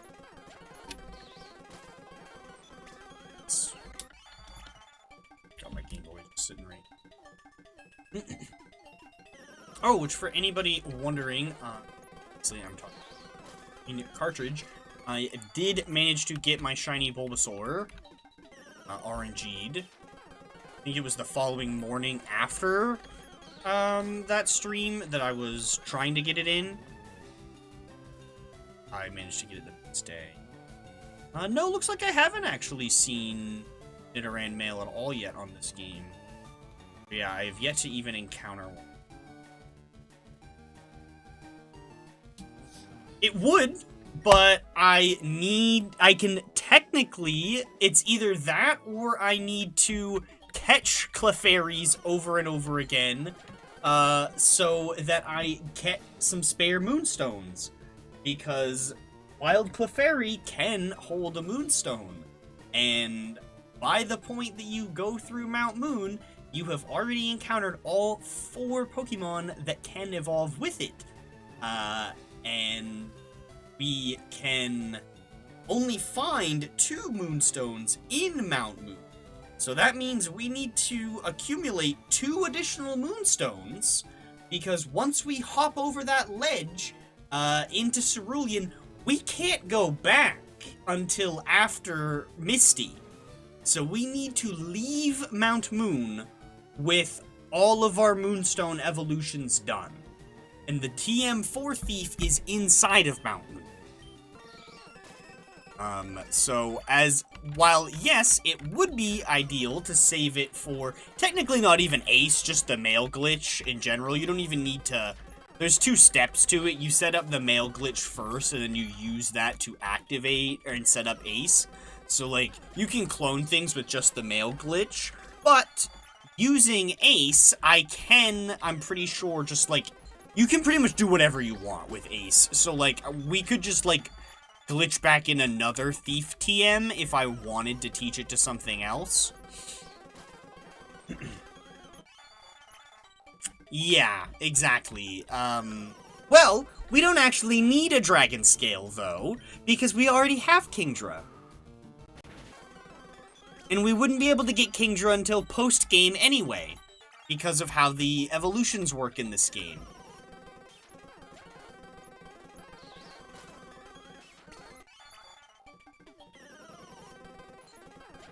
So some of those, like, things like Kingdra and whatnot, I probably won't bother even doing at all on this game, just because it's in the post-game.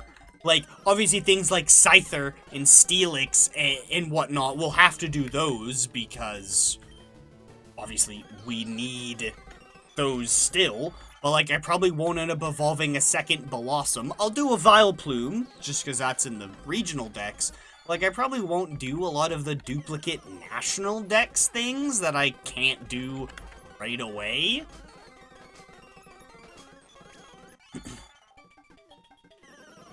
Just because I'm mostly worried about just filling out slots in the national decks that we don't already have done. To the point of, I might even just skip a lot of... Maybe I will just say screw it, and we'll just skip everything that we already have altogether. I didn't really want to do that, but, yeah, I also don't really want to grind out those I don't really want to grind those spare Moonstones. And if I just say screw it, I only need to evolve the 2 Nidos, we can just get our 2 Moonstones from Mount Moon and just say, okay, we're good, we're done. Because I already have both Clefable and Jigglypuff.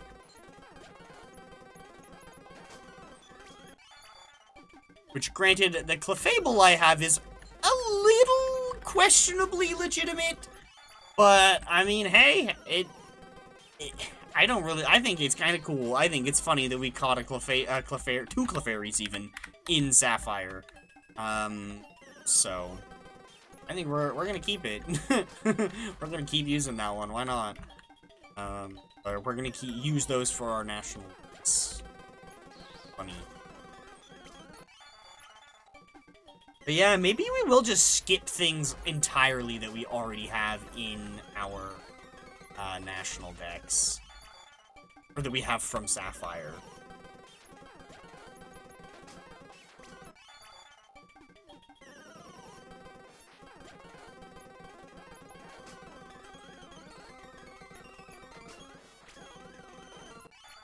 That might not be a bad idea. We'll obviously make the challenge a little slower, or a little faster, a lot faster, and a little less legitimate feeling, some, I'm sure, but I don't really want to, like, level up. Like, I don't want to evolve a second Rhydon, bro. Like, we already have one, and, like, evolving the first one was annoying enough. Like, granted, we could easily glitch in infinite rare candies in this game and make the evolving process, like, not even a process at all. But, like, stuff like that I don't want to use Ace for on this. I feel like that's, like, way too cheaty. But we're gonna use Ace to be able to get Ho-Oh and Lugia. We need to. We can't get them any other way. This isn't the like, re-release Switch edition, so I need to glitch or cheat them in. And I feel that, like, when it comes to using, like, glitches versus cheats and whatnot, I am much more inclined and whatnot to, if I can do it with a glitch without needing to go find a full-on cheat code online, I think that's fair game. Maybe just because the developers didn't intend for you to do it that way, you can, without necessarily, like, tampering with the game externally. Like, the Eon ticket shenanigans we did, like, that's a lot closer to full-on cheating, but the fact that our copy of Sapphire wasn't hacked. It was a completely legit Sapphire, regular, unmodified Sapphire ROM. The only thing that was modified was the e-reader comments. So, like, I don't know, I have, like, a weird, like, area where I draw the line on, like, what I consider cheating versus not cheating.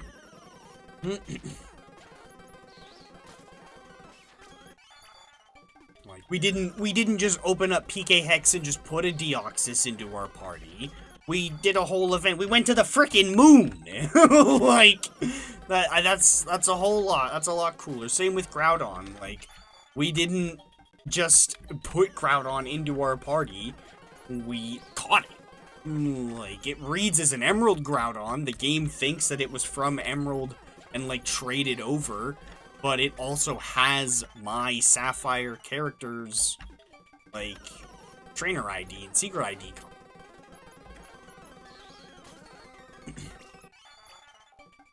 Oh, I forgot Pidgey evolved at level 18. Thought we were about to evolve.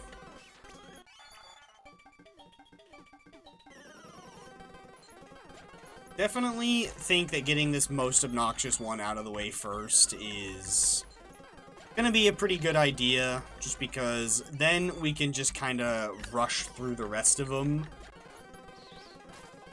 Well, yes, it would be a nice dopamine hit to collect, like, do the easy ones now and just get those evolutions done and get those Pokédex entries in. I also kind of want to just get this really annoying one out of the way. Kind of chill and level up this Pidgey. Really obnoxious that we don't have pickup yet, but as soon as we get access to Meowth, I'm catching a bunch of them. Definitely gonna catch probably 6 Meowths, because we will need to evolve one of them. Because Persian does not keep pickup like Linoone does. So sadly, we can't actually use a squad of Persian. We need to use a squad of Linoone. Or, not Linoone, of Meowth. But that's not a really big deal anyway. Like, we can just use... Most of them won't ever enter battle or gain a whole lot of XP. And if one of them ever does somehow get close enough to evolving, I can just cancel evolution. And if it becomes annoying that it's like trying to evolve over and over again, I can just put that one in the PC and go catch a different one or something. Probably not going to be that big a deal.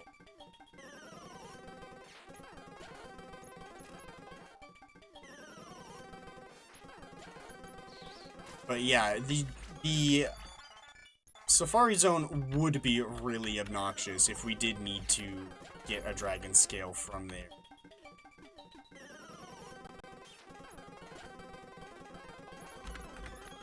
What am I doing? Still didn't get taken. What?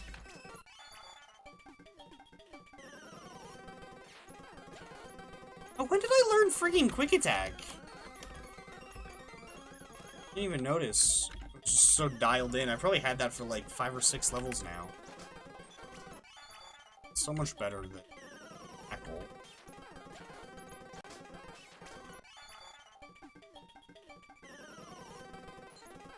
I feel like I should save Gust for, like, yeah, for these. Gust will do a lot more damage to those than Quick Attack. Yeah, let's put Quick Attack in the first slot. Switch to Gust whenever we encounter one cocoons.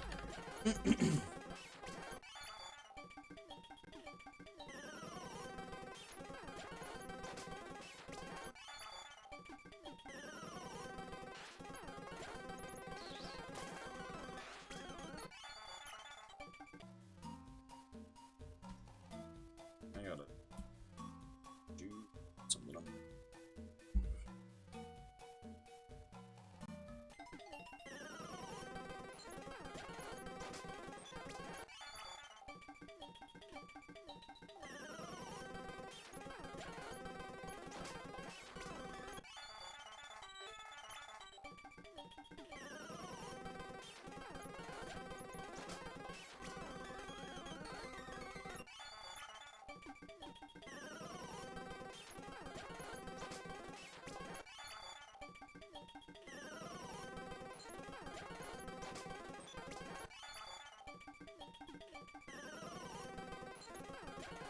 So close. Finally gonna have our first evolution here in just a couple more battles.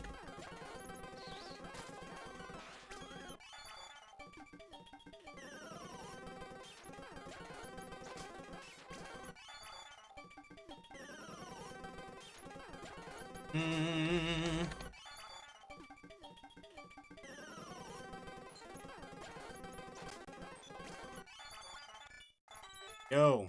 First evolution. Oh.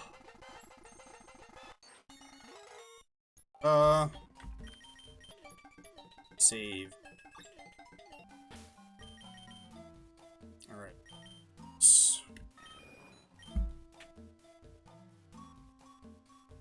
Gotta get up to 36, so to double our current level. It's so fun.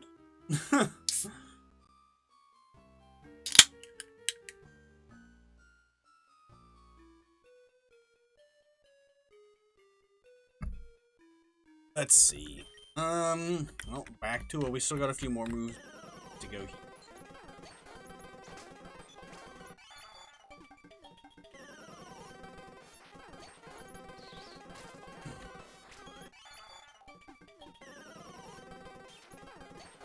First of many. Great, yeah, pretty much.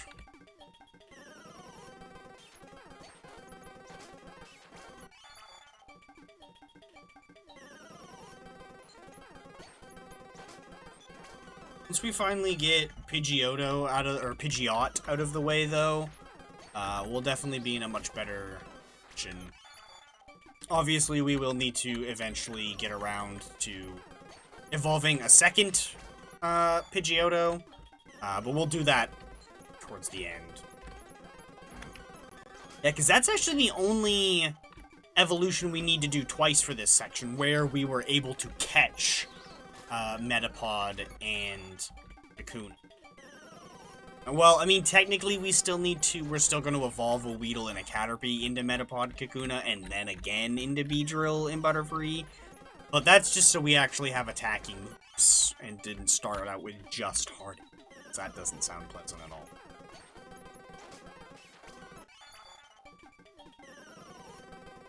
We can at least actually attack things. We can fight with them until they're able to evolve, instead of just having to switch train for levels. Especially since the wild and Metapod come lower level than you can actually, like, evolve them at. So it's, like, very... tackle thing. You have that. See, it has a chance to miss, but might as well use them all. Oh, I guess I should use them not on Weedles. I should use Quick Attack on Weedles and Tackle on Caterpies. Obviously, if Tackle misses, then Weedle has a chance to Poison Sting me and poison me, and then that would be... Obviously, now I'm out of Quick Attack, so... Choice, but... Oh, and I'm out of Gust as well. Luckily, we can just one-shot these guys anyway.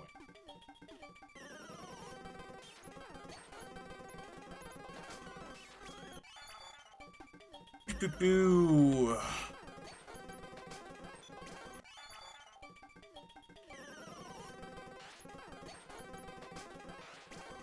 But yeah, sadly, this first section is a bit more annoying, and the first, like, half of the second section is also quite annoying.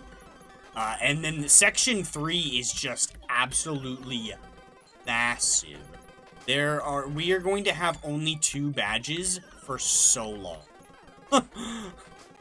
Like, genuinely, over 50% of the game, we will only have 2 badges, and then we'll eventually hit a point where it's like, okay, I guess we can finally progress through the rest of the game. And then most of the other sections will be like, alright, let's go catch 1 or 2 Pokemon and then move on.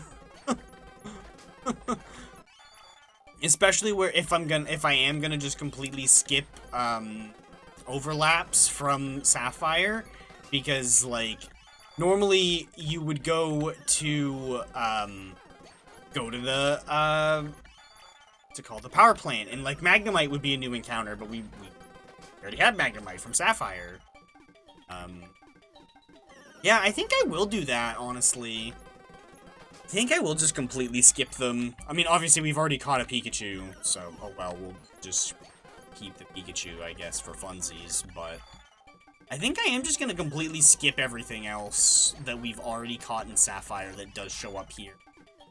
Wait, just to speed things up. And that's why I specifically made the,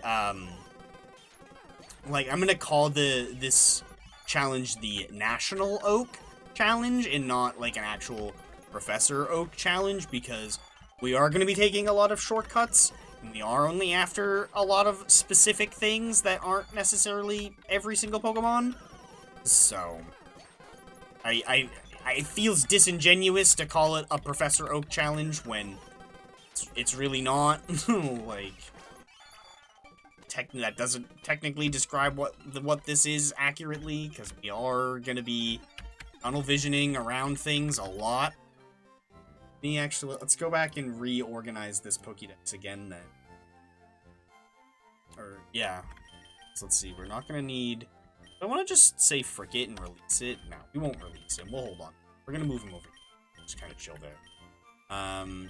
Because we can definitely move these two. Which, this is something that we can do now, too. I talked about how I wish we could do this a million times while we were playing Sapphire. We can finally do this as well, of grab multiple Pokemon at a time. Okay, so let's see. So,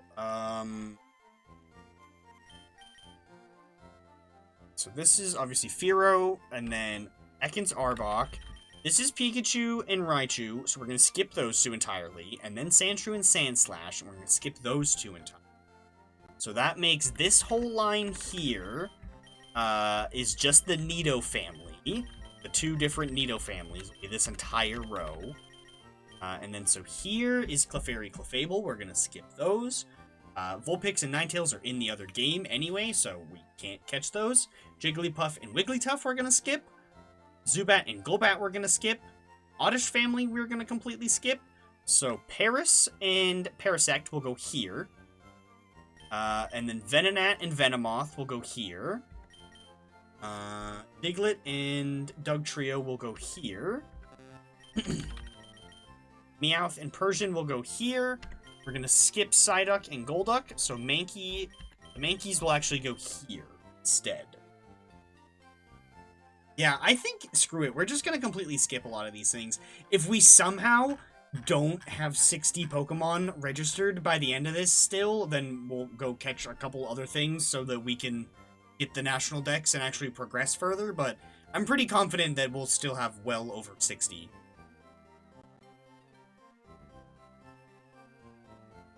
Oh, and I can actually just group the Pokédex by number. So now I've just the canto. Okay. Yeah, back to what we were doing.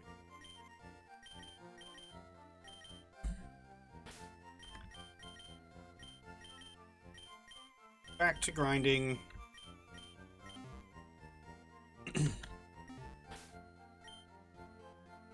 But yeah, that'll just make this whole challenge a lot easier. But, I mean, there's still a lot to do. Like, it isn't going to completely make... It's not going to invalidate the entire challenge and make it trivial or anything, but it is going to save us a lot of effort just skipping all of the things that we've already gotten from other games. Or other game. So far. Now I'm going to be a bit more methodical with how I use these moves, and I'm going to try to use different moves on specific things.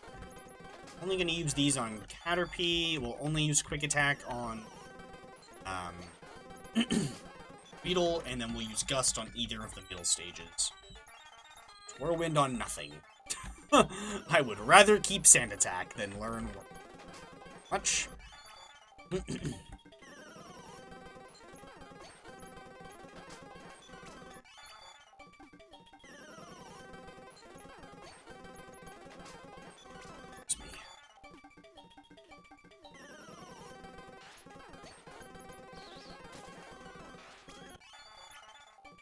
Yeah, now that we've hit 20... Ooh, excuse me, we seem to be slowing down quite a lot. Getting up to 36 is definitely gonna be a slog. But luckily, this is the only Pokemon that we need to get to 36, because we chose Bulbasaur. Ivysaur will only need to get to 32, so that is gonna be pretty handy. Like I said, the person that, like, wrote the guide that I'm, like, loosely following, I suppose, they went with Charmander for better matchup here in the forest and better move pool, but I really do just feel like the extra 4 levels that you need to give either Wartortle or Charmeleon, it's just not worth it. Like, I would just much rather only have to do the 4. Or, like, not have to do those extra 4 levels and only have to get to 32.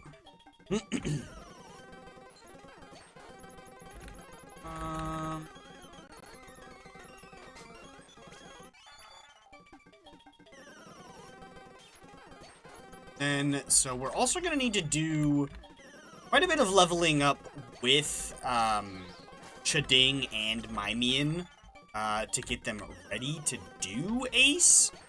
Oh, we need we're going to need a specific badge for that. Or I guess if we could just get a later one. Yeah. Let's see. Yeah, you should be able to just skip that. Let's see why. Okay. But yeah, we got quite a bit on our plate. And yeah, I guess after this one, we will have to play, I think, all 3 of the other games, and kind of do a bit of a little lightning round on collecting everything, that we need for remaining games. Emerald is going to be the most annoying of them because most of what we need from Emerald is in the post-game. Yeah. Also, we'll have to get the Gen 2 starters are going to be really annoying as well. We're probably going to use some shenanigans in order to get those. Those might be one of the few things that I do actually use a little bit of the GameCube games for. We'll see. I haven't fully decided. I don't know. We'll see. I don't know how I want to get all three of these, because they are going to be really annoying to get all three of.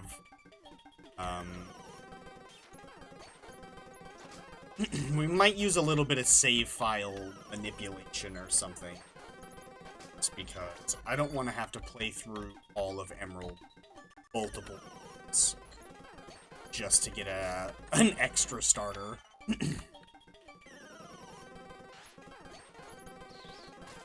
Which I have a way to get an extra one that will also allow us to get something else that will be very important and prevent having to replay multiple games. So I've got some, we definitely have some more shenanigans lined up for once we get around to doing Emerald. I don't know what order, we'll probably alternate regions. So we did Sapphire first, we're doing Fire Red now. We'll probably do Emerald next.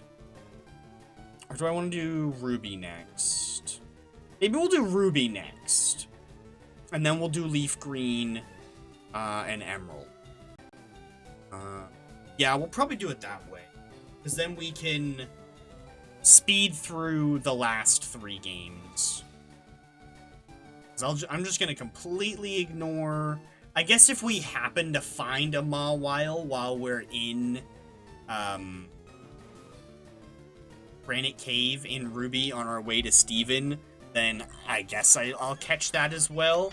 But Ruby, we can literally stop once we've caught Zangoose. Once we've caught Zangoose and gone back to the PC, we can stop. We don't even need to continue forward and catch... Like, we could literally just take, like, 4 more steps, pretty much, and go and catch, what's he called?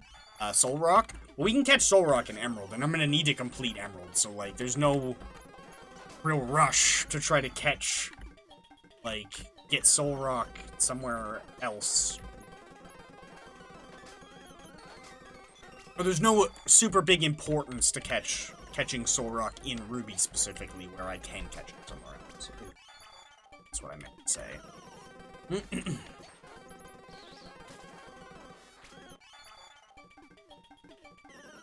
Oh, my thumb is getting sore. I'm gonna... can I toggle this speed up? I think I can.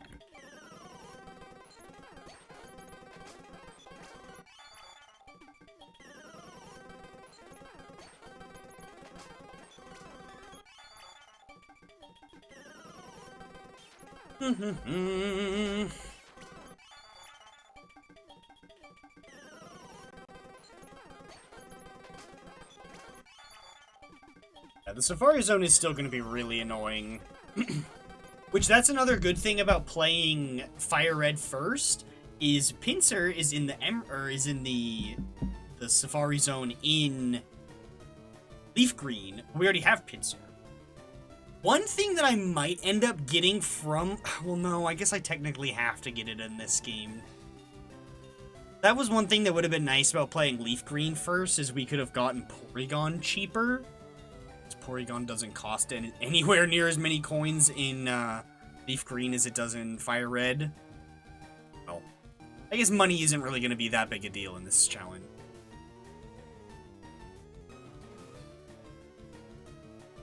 How much we're going to be doing trainer rebattles. We'll have plenty of money for most of the challenge, I'm sure. Especially if we can get the, what's it called, Amulet Coin pretty quickly. Amulet Coin takes 40 dex entries, and we need to do a little bit of, quite a bit of story, I think, before we can get to the Amulet. We'll definitely have the dex entries part of the challenge out of the way well before we actually get to the,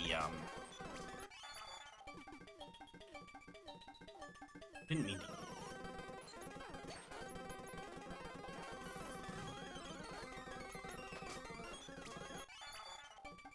It's taking, like, all of my moves to get a single level up. This is brutal. Stomach, calm.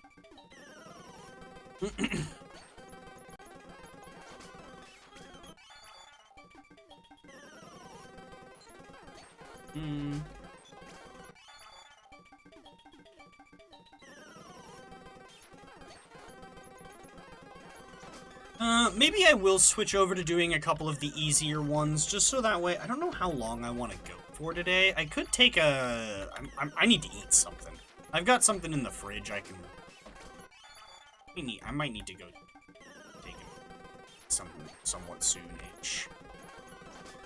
I need to eat something. I want to go super burnt soon, so.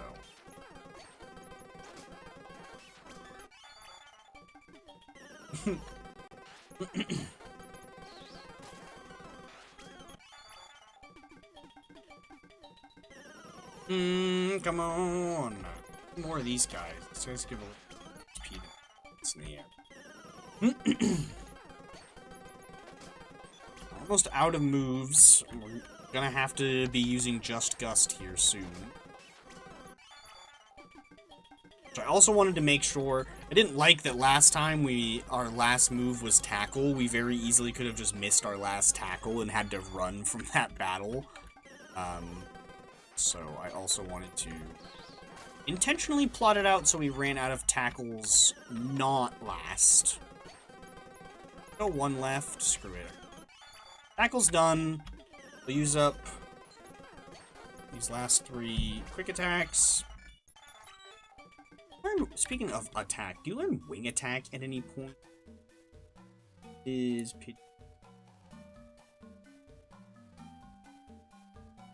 27.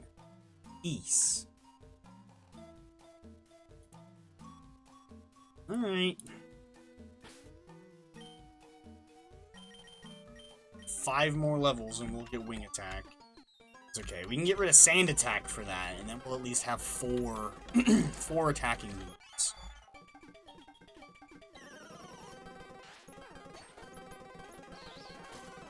That was something else that I'd seen while I was researching this game, that luckily where we'd just done one of these challenges in Sapphire as well, I somewhat prepared for. But you definitely want to make sure that you are, like, have as many usable attacks as possible at all times when doing one of these challenges, which is what part of the reason why I still have tackle, also because the only other move I would have learned at this point is Whirlwind. But that's, like, you definitely want to try to keep as many attacking moves as long as possible. Even if they're terrible attacking moves, it's still better than, like, a status move that does nothing a lot of times. So that's why, like, Bulbasaur, normally I only run, like, 2 attacks early on, and then kind of maybe usually only 1 later on. We're probably going to actually run 3 on Bulbasaur. Just because Leech Seed is just so good. It's just too good to over. Bulbasaur also just doesn't really like attacking.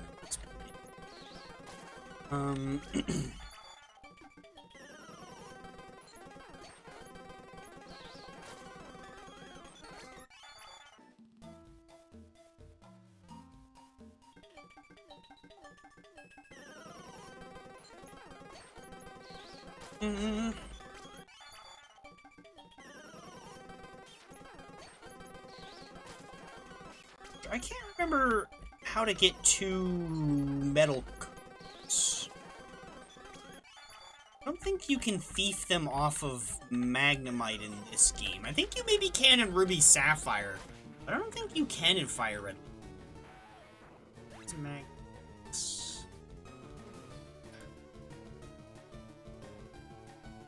Yeah, they only hold metal coats in Sapphire.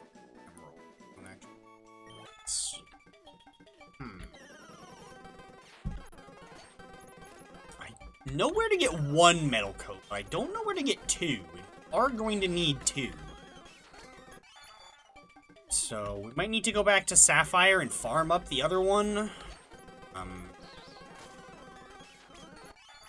Not sure.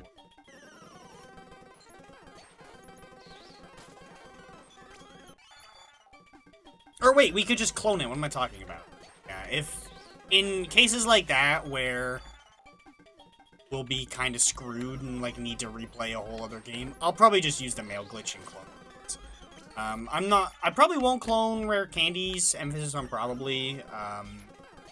I probably will clone the Master Ball, but I won't use it on things that aren't legendary. I think that's fair. It'll just kind of make catching some of the legendaries a lot easier for you. Master Balls. But I'm not just gonna, like, clone a million Master Balls and catch literally everything. Catch other and stuff, but... Let's see. Yeah, I think I need another little break. I have something up in the... that I think I'm gonna go warm up. Shouldn't take that long. I'm freaking starving, though, so I need to eat something. All I've really had today is a parfait and some pretzel twists, so definitely need to eat something. But I won't be too long. I'm just gonna go pop it in the air fryer. I'll probably come back while I'm eating and just run around while I eat. I'll stay muted and whatnot, but I'll just, like, run around while I'm eating, so that way we're still, like, doing something. But yeah, I'll be back in just a few. Let's mute Chipboy and mute myself.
Okay, so I am back. I get the AFK logo out of here, but I am gonna stay muted and I'm gonna run around while I eat. So that way we getting two birds stoned at once. So yeah, I'm gonna go mute again, but we're still gonna keep working on stuff.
Got the freaking air fryer special. It's cold in the middle and hot on the outside.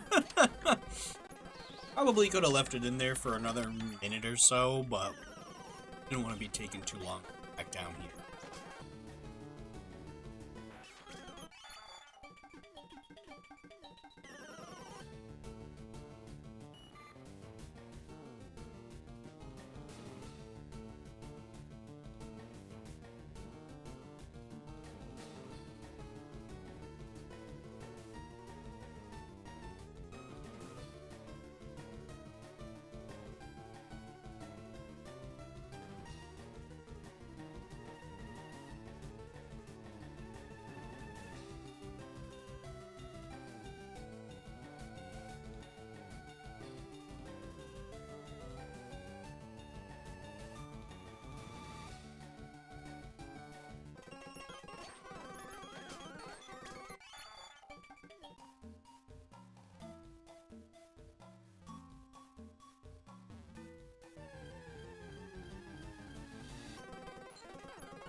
Okay.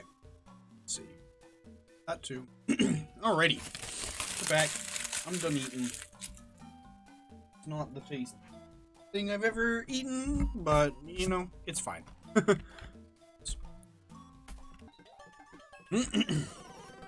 Filled my stomach up, that's all it really matters.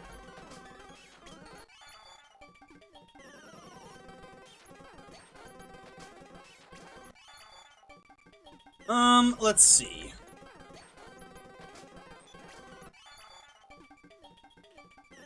What do I want to do? Keep working on Pidgeotto. Or do we want to take a little break?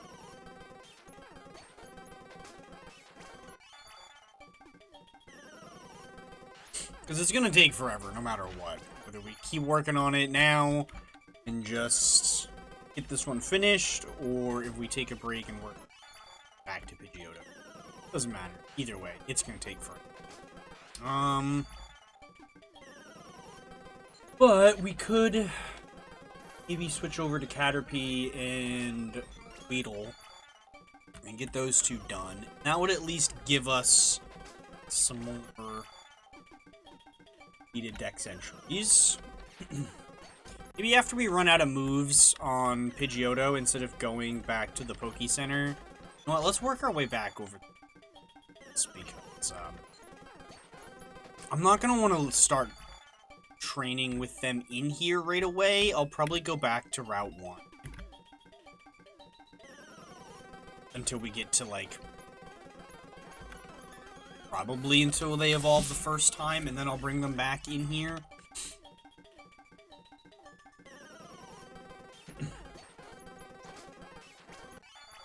Just because, like, Weedle versus Weedle fights are not things that you want to be. They're so slow and tedious. You can't poison each other. 4 times resist each other's moves.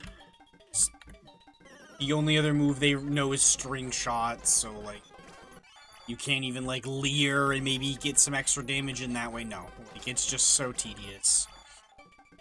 And then if you run into a Kakuna, it's even worse, because it's not damaging you, but you were just damaging it so frickin' slow. That, yeah, you really don't want to be training.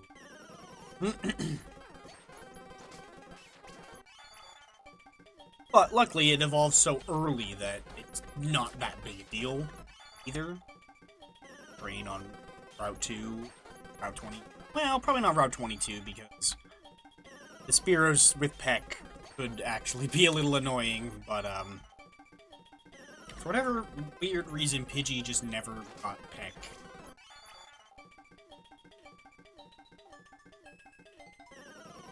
Root beer, give me strength.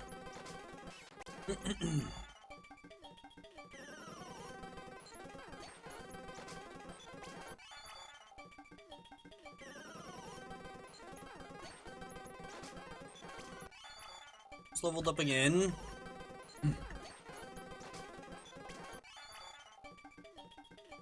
Very slowly.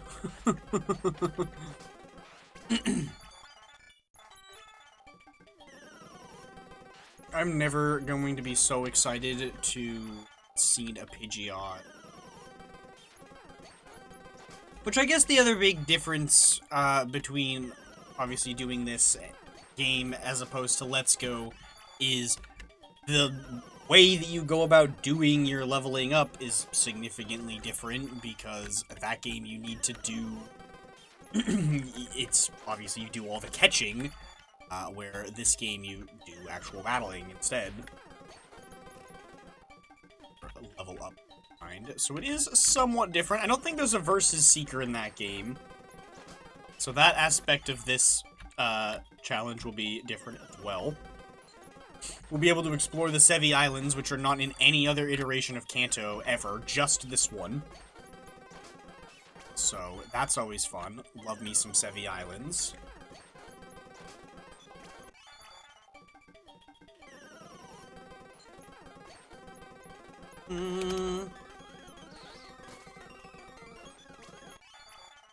Hopefully we can get lucky and somehow hit 25 by the end of all of these gusts.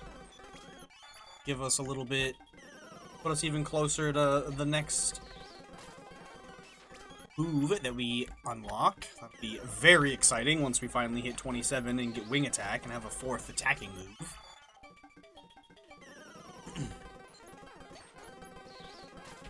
Ooh, crunch. Ooh, double crunch. Thumb and my neck. Thumb. Oh, I can. Oh, triple crunch. Hell yeah.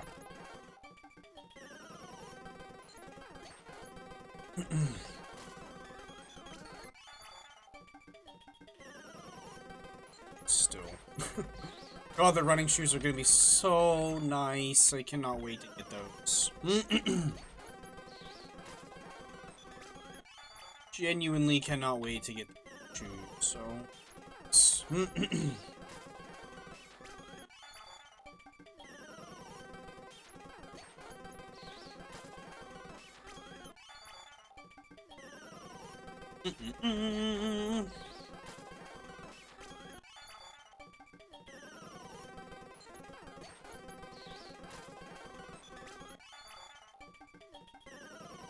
We might actually hit 25 before we run out. Just barely.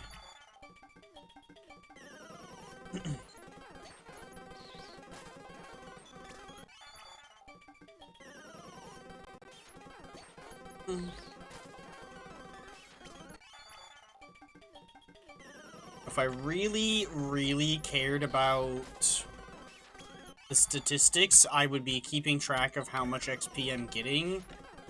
And then I could get, like, a decent, like, average of how much XP I get in this area. Really don't want to keep track of every single XP amount that every single different successful battle gets me.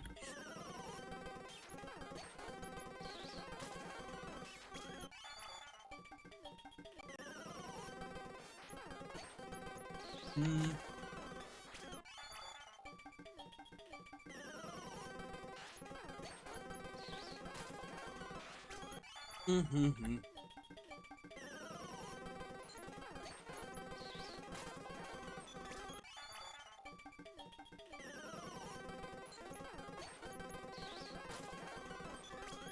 think we might just barely eke out that level 25 before we... Oh, no, never mind. Never mind.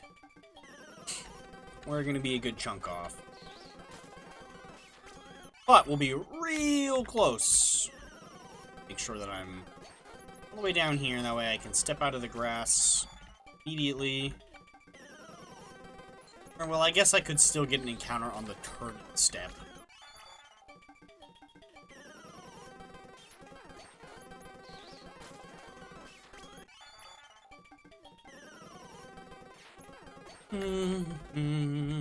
I don't think Gust makes contact, so I could potentially KO the Pikachus with Gust, but I don't want to risk it.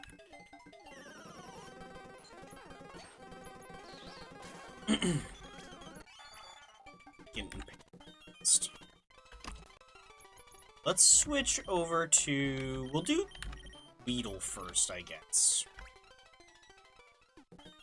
Weedle is technically easier, you just don't want to do it in Viridian Forest. But if you get poisons from your poison stings, that speeds this process up a lot. Almost get bodied by a level 3 and need to go heal immediately. But have that happen.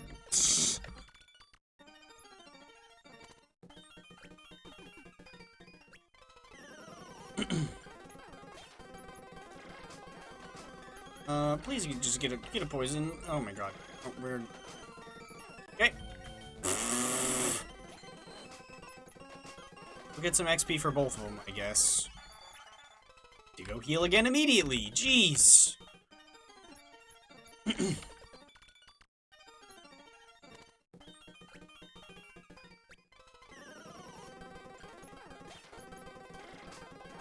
Land the freaking poison, bro.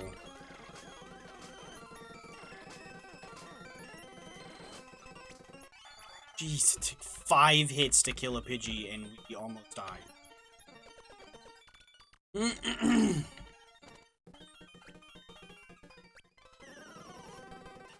I was wondering if we were going to encounter him. Oh, there we go. Nice. We poisoned him, too. Oh, and his attack missed. Oh, and then we crit. Jeez, where was all that luck a second ago? Nice. See, this is what I mean. If we can land the poisons, that speeds things up a lot. Not so much when they still just do a ton of damage to you, but, you know, you get the point.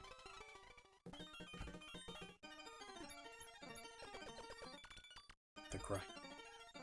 Yeah, the grinding part of these challenges is definitely the slowest, but this game will luckily not have anywhere near as bad of a grinding section as the last one did. Just because we will so much quicker gain access to simple ways to rematch trainers that we will be rolling in XP once we just make it past this first stage. The first stage of this one is by far the most I think the first stage and the third stages are definitely the most annoying. First stage just because you don't have a lot at your disposal yet, and therefore you are stuck grinding everything up super high with no high-level Pokemon to fight. And then the third stage, there's just so many new Pokemon available.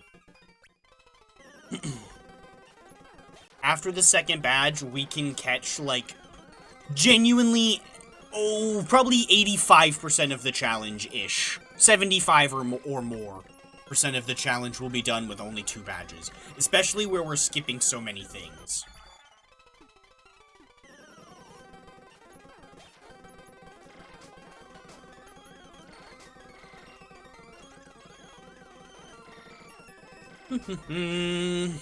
Couple more battles, we'll get Kakuna. We've already got 1 Kakuna in the box. Almost said in the bank. Same thing, I guess.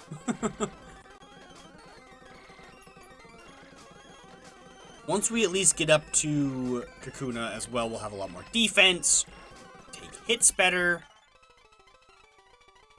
Heal.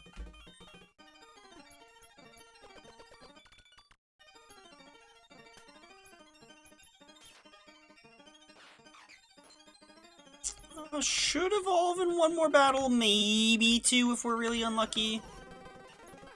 This level 2 might not give us enough XP. We might have to do a battle. Is he gonna die to his own? Ah! Yep, it will. But we can safely just do a quick switch out instead.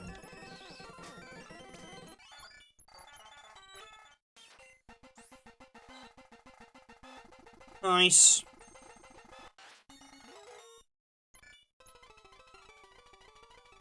Heal again. Excuse me. Up here, this route has slightly better areas, or levels, I think. Obviously, we'll have to avoid any Weedles. We really can't fight them at all. Do not really have as much more defense as I would have hoped. Yeah, I guess, yeah, no, that was embarrassing. Oh my god.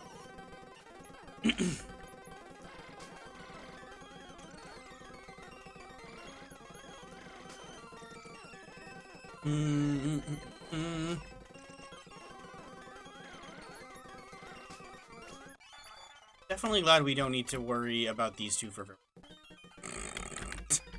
I'm already ready to be done with this too. Kinda glad we did just decide to get them out of the way.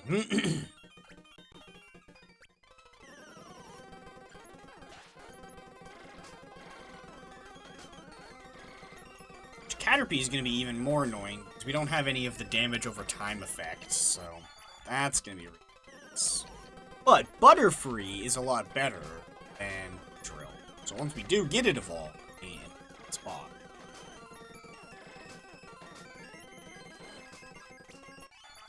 Died to a 3.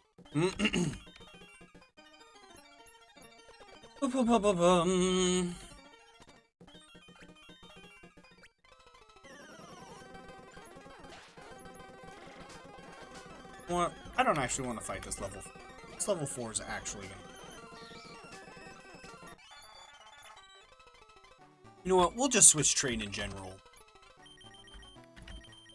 It'll be really, really slow, but at the same time, it'll help us get XP on both.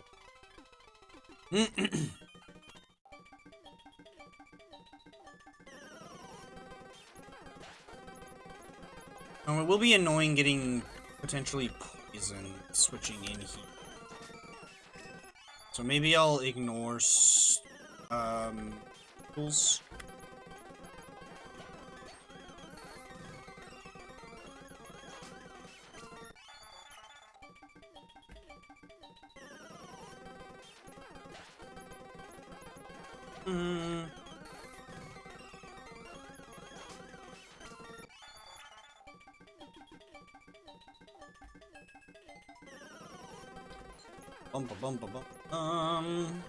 You can just go ahead and fight you. Screw it.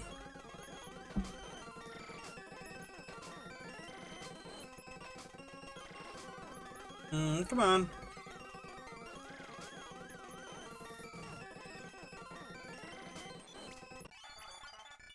Nice.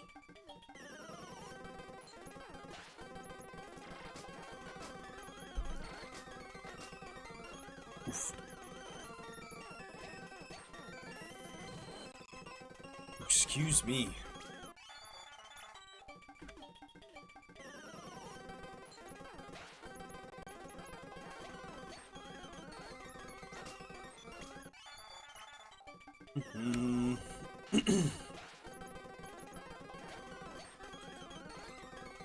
Still one shot through that? Yeah.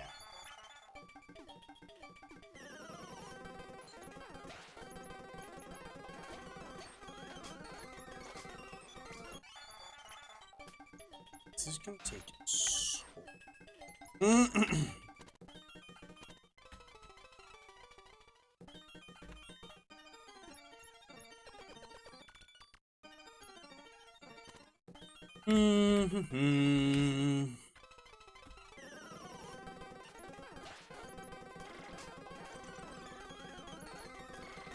It is probably better to just get and try to fight things.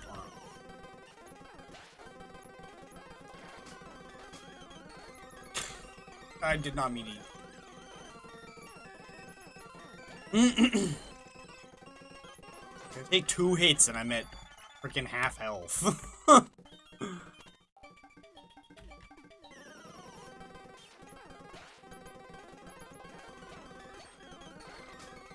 I knew that would happen.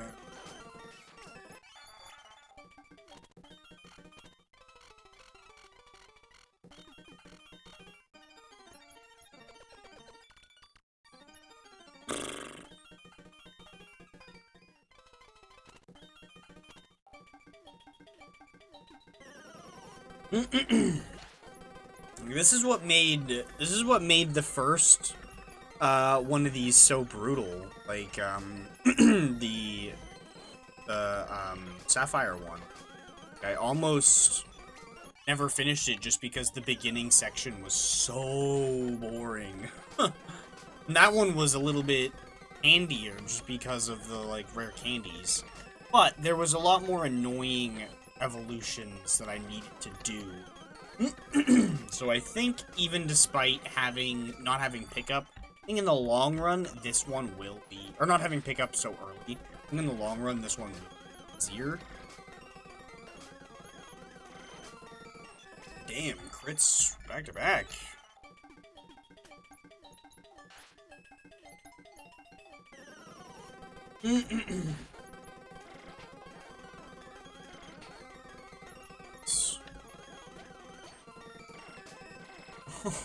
Bro, come on. Ugh, should've just switched into Bulbasaur.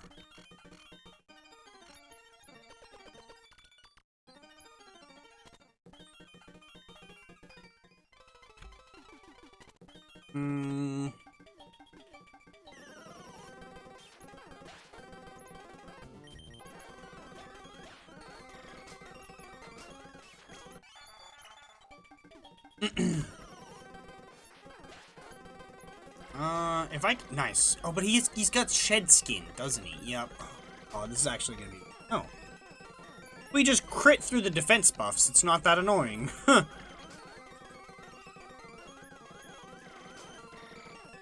really feel like, honestly, poison should be super effective against bug. Like, let's be real here. If it's super effective against grass, it should be super effective against bug, too. Like, I don't think the fact that there's, like... Oh, but there are poisonous bugs. Yeah, well, there's poisonous plants, too. Look at Bulbasaur. He's one of them. I don't know. I feel like Bug definitely could have been weak to poison, and it would not have made... Granted, Bug is already bad enough as it is. Bug doesn't really need another weakness, but poison desperately needs something else to be super effective against. Even still, nowadays, in the post-fairy era, like... Oh my god. Poison is just still, like, so bad.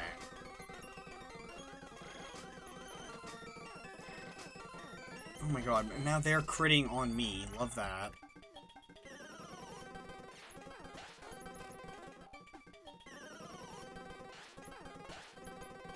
Well, this I can switch to Pidgeotto, because Kakuna doesn't actually know, Poison Sting.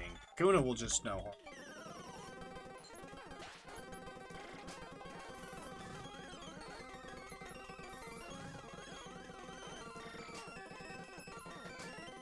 Oh yeah, another thing annoying about Caterpie is its Tackle can miss. I think Tackle does have quite a bit higher damage than, or initial damage than Poison Sting does, though. I want to say Poison Sting's only 15, yeah, 15 base power, where Tackle is 35. So, although, whoa, throwing my mic, Kakuna, or the whole, like, Weedle family gets Stab on, Poison Sting, although I don't think that really makes much of a difference. No, it's still weaker than Tackle. Switch against a freaking Caterpie. Well, we got our Pidgeotto to level. Let's go heal, I guess. Real close to Beedrill, and then we can... be done with the, Beetle line. Whew. You're so gassy.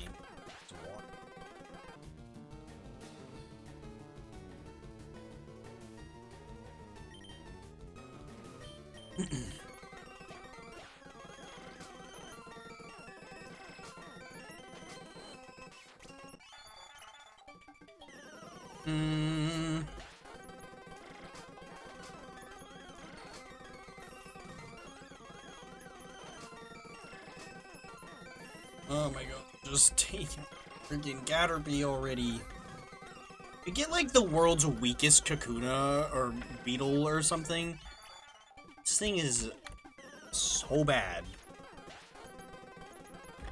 Like, I know that it's a bad Pokemon, but it's like so bad.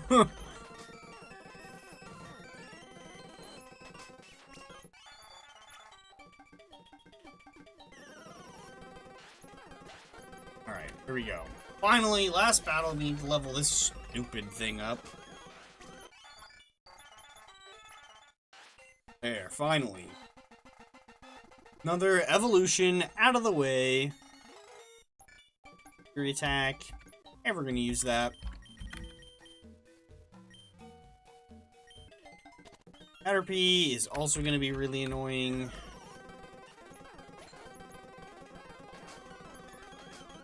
Be able to train this here, or is this area way too risky? This area is a little risky. We can put Beedrill away and grab Mankey, I suppose.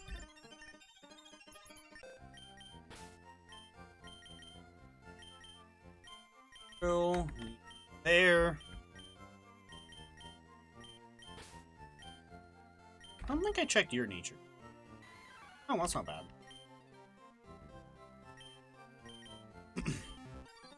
We'll still need to evolve the other Pidgey as well. That's fine.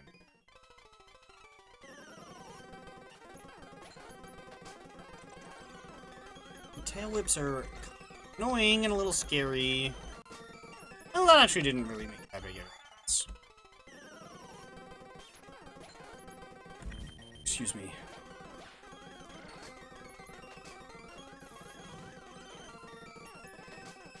Alright. Out of the way. Really annoying.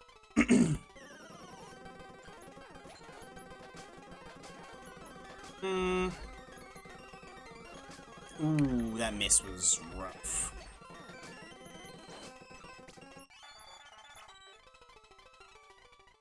Oh my god, I can't wait for the running shoes.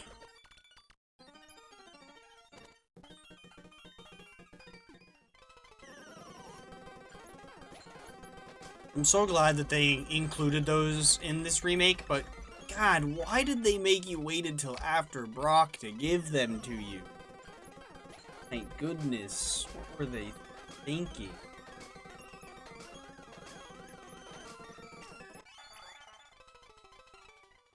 I feel like Caterpie is leveling up a lot faster than we is. Being able to actually fight quicker is definitely helpful. Okay, we got a one-shot.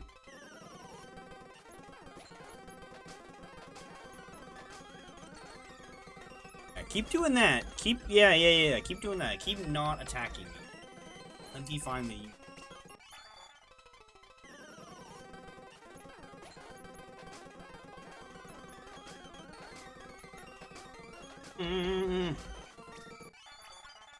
Nice. Metapod.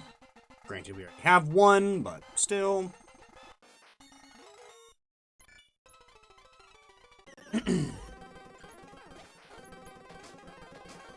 I don't think we can actually keep up like this. Nope. God, no. Holy.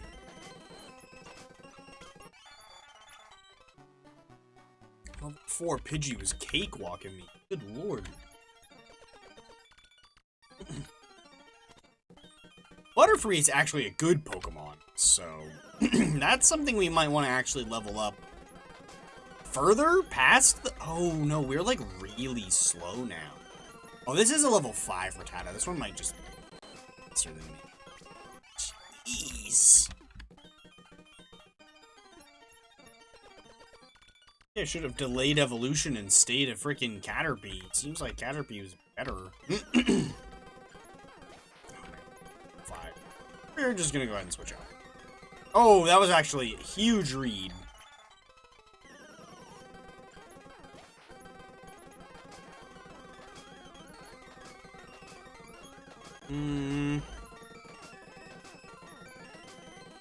Bro, really? You got 2 crits on me? That is not cool.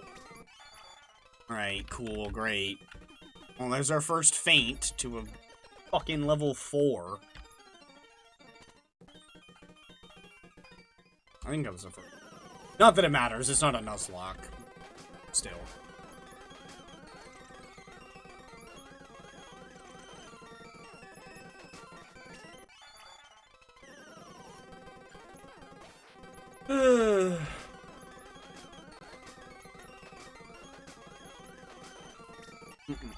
Can you hurry up and evolve?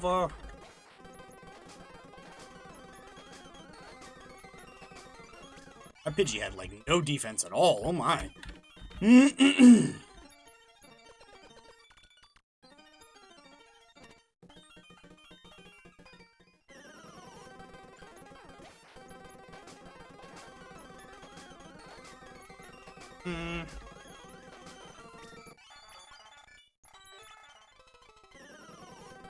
God, come on.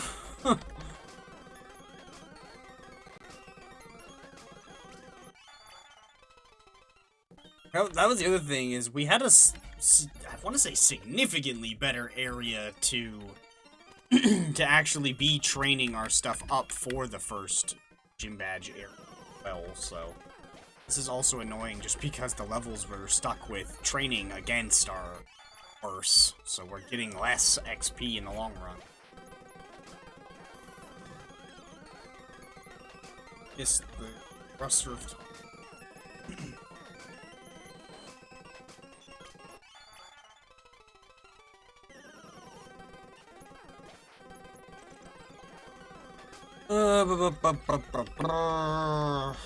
Of course, my tackle missed. Love that. They missed as well, so I guess it kind of evens out.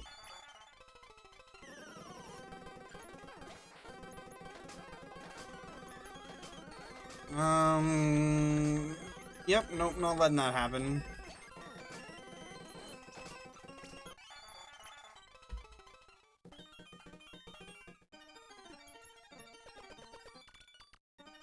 Which, once we evolve, we get freaking confusion, and it's, like, so much better. Wait. Oh. But I have shed skin. Of course the shed skin doesn't get rid of it for me.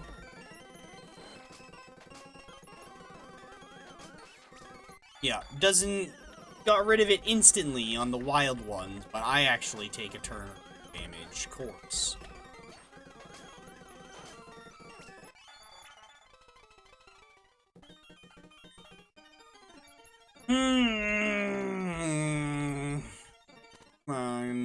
Let's move on.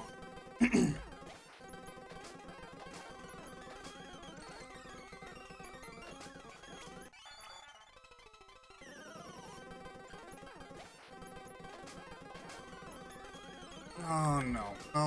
No. Already miss enough. No. Not dealing with that.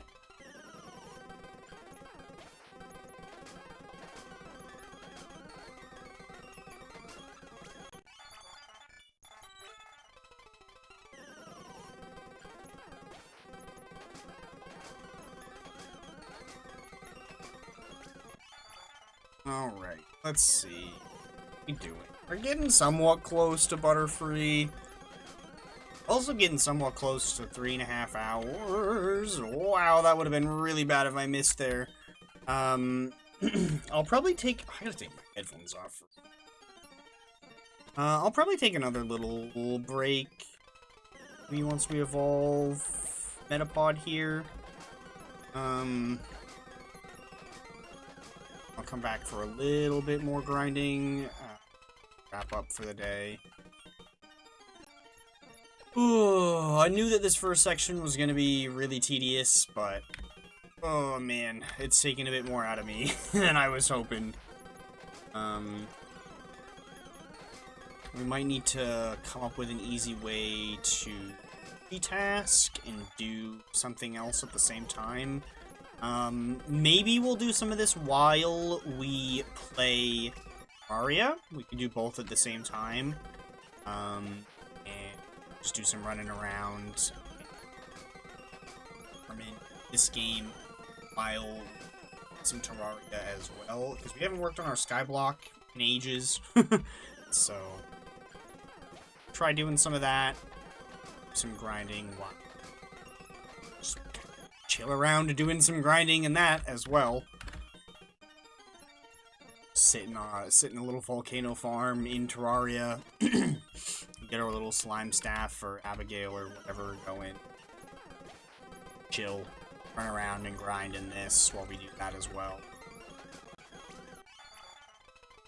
So that getting too bored one game at a time. To my way through this, obviously. Which I'm undecided on what I want to do for the final Kanto starter. Obviously, the 3 Hoenn starters aren't a big deal. There's 3 games, and we actually need to play all 3 of them, so we'll just pick Torchic or whatever in oh man, that was close. Ooh, that was real freaking scary. 1 health. My goodness. But yeah, we'll just pick like Torchic or whatever when we play Ruby next, and then Trico. Something. Maybe I'll do it the other. I've used Trico in there so many times recently. Maybe I'll do it the other round. But yeah, I think I'm gonna go take another. Do I want to take another break, or do I want to just wrap? I want to keep going. I don't want it to be a super short stream, and super short. I want to do like a kind of longer stream, but This is... Maybe we'll do, like, Spearow? Spearow and Rattata are only level 22. So those guys aren't that bad. Hierarchy of what ones are going to be annoying to evolve is definitely this. Yes.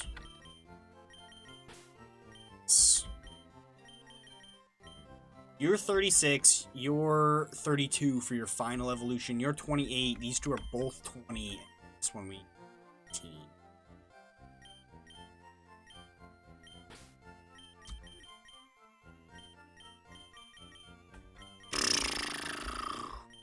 Be let's see, I don't know what I want. I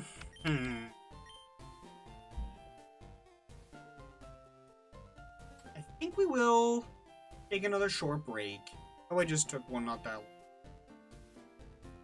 That was strict break.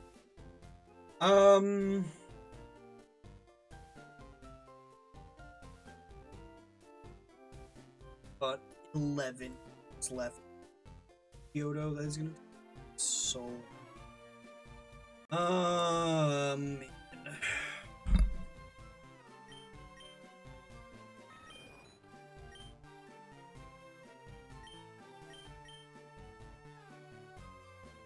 $15 something XP. Get like barely 20 at a time.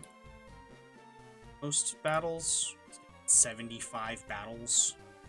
Just for one more level up, roughly, give or take. If we like, that's only if we get 20 XP every. The cocoon and metapods and whatnot give. Yeah, that's rough.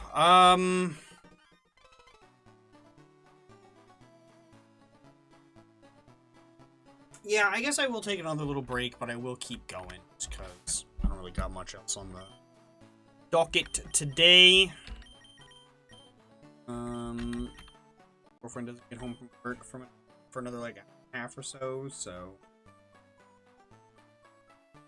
Yeah, I guess we'll take another short break, and when I come back, we'll I guess get back to the Pidgeotto grind. I really want to get Pidgeotto done and out of the way, just since it's the most obnoxious thing. Getting that one completely done and finished will just feel really handy. And we'll be able to just work on all the other stuff instead. But at the same time, thinking about switch training. Because if I have Pidgeotto completely done, and I switch train things into it, that's just going to be wasting their XP. If I need to switch train things before Pidgeotto is finished, it's not going.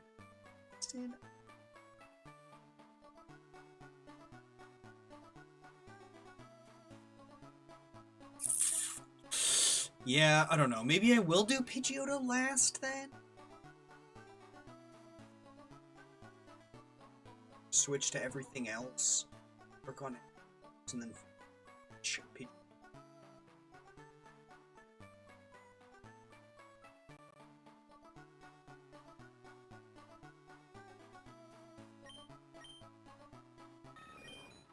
New.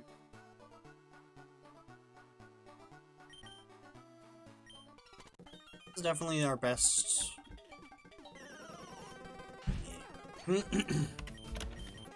Oh, you know what else will speed things up a lot? Battle style. Battle scene. That'll speed things up a lot. In the long.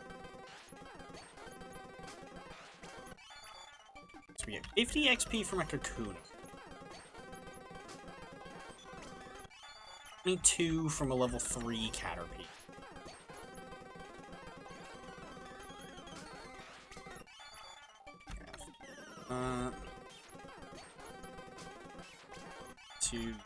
Two from 60, okay.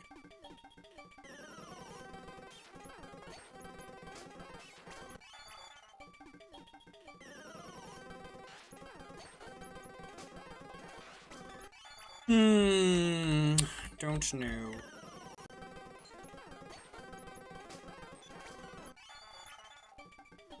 Okay.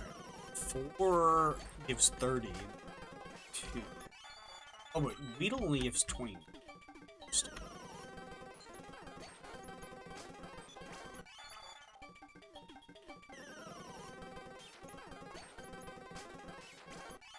Yeah, that's so weird that Weedle gives 1 less XP. Strange.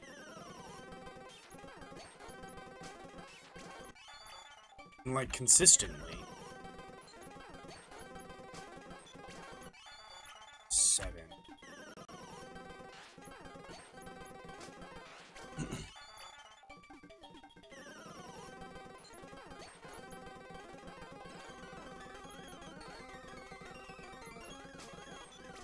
Seeing it. What does level 5 give? 7. So, that one more? Was I can't remember. Was Caterpie 36 or 37? I think it was 36. So that's interesting that jump from 4 to Weedle so much addition. So much. 2 or 3.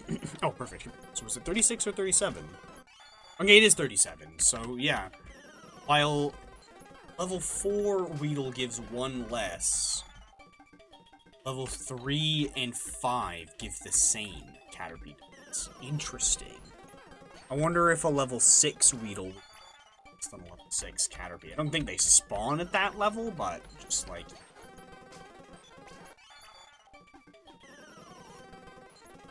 okay. It... 4.5 hour mark.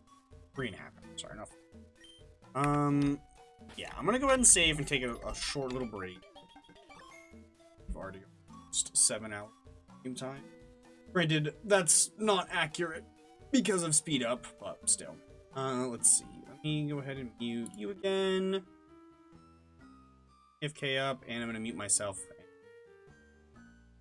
relatively shortly.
just got back to see Sebastian say he's going to be off for the day. Don't know if you're lasted around long enough for me to say see you later, but see you later. I did just get back. I was eating a pretzel.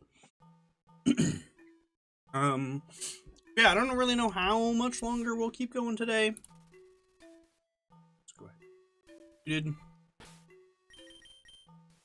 We're not a whole hell of a lot longer. Probably not going to get you all the way evolved today, but we'll try to at least get, wing attack. So that'll be a couple more.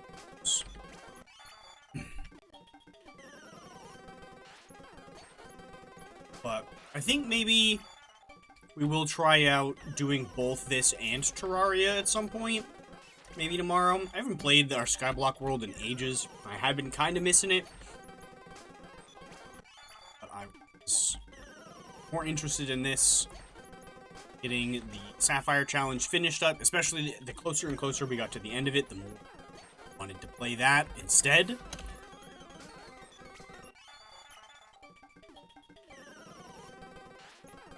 Now, we've got a whole new adventure ahead of us. And this first section is going to be such a drag. So, I do kind of want to make this first section feel a little bit less painful. So we might do a little bit of multi-gaming. I'll go ahead and set up, like, layout or something for that. In between streams. Maybe we will do that tomorrow. Not sure. Oh yeah, I have another pretzel. Hold on. I'm gonna for a minute. You'll probably see Chip Boy's mouth moving and crunch on this pretzel, but it's easy to mute.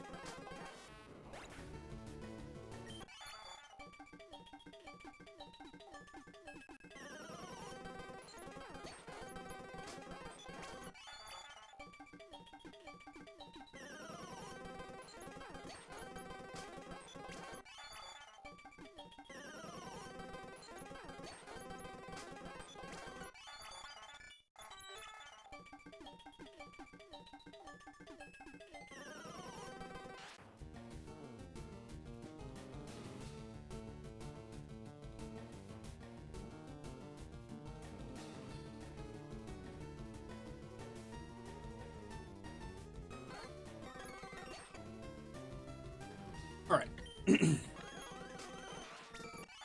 Done with the pretzels for now. Was also thinking that maybe we could switch back to, or switch over to the other, Pidgey for a little while. If we wanted to. I don't think we'll really need to do a whole lot of switch training with much else.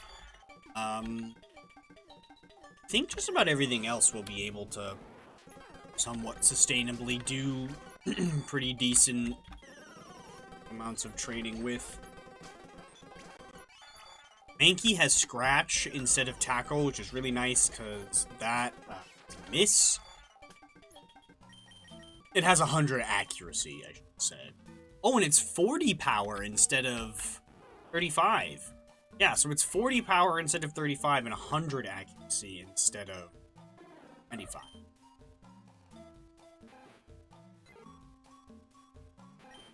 Sadly, Rattata does have Tackle, but Rattata gets Quick Attack pretty early, and I think Hyper Fang before it does as well.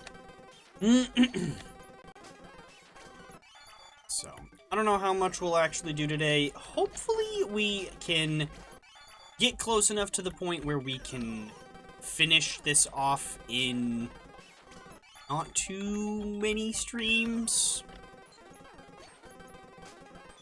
I don't want to say hopefully we can finish it tomorrow because we might not be able to, especially since I won't be able to start early tomorrow. I will start probably a little bit after 1, but I'll end up starting around 1 p.m. Eastern time tomorrow instead of today. I started at 12:30.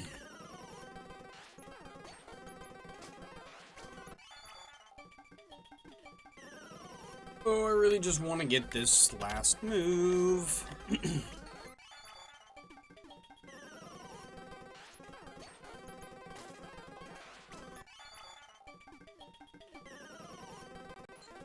Hmm.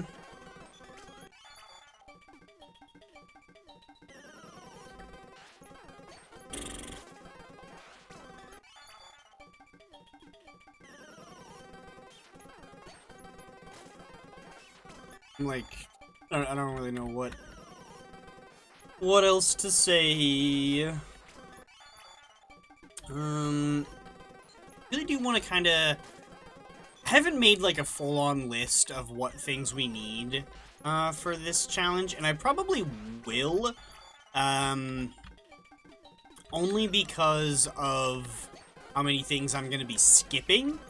I want to make my own list, and not actually follow necessarily the one that I had found, just so that way I can know what ones to ignore, just in case there's something that I'm like, oh, I forgot that I did already have Dodrio or whatever, like, just to be extra certain.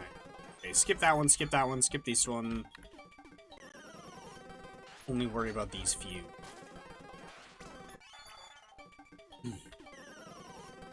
Luckily, since I do have access to breeding in this game, and Ditto, you do have access to breeding in the other one, but you don't have access to Ditto Sapphire without trading from it.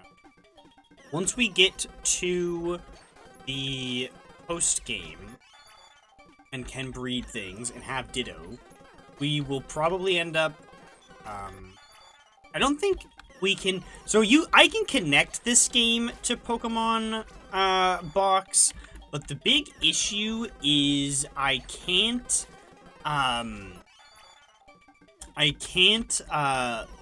move any Pokemon into this game that isn't in the Kanto Pokédex because I don't have the National Dex.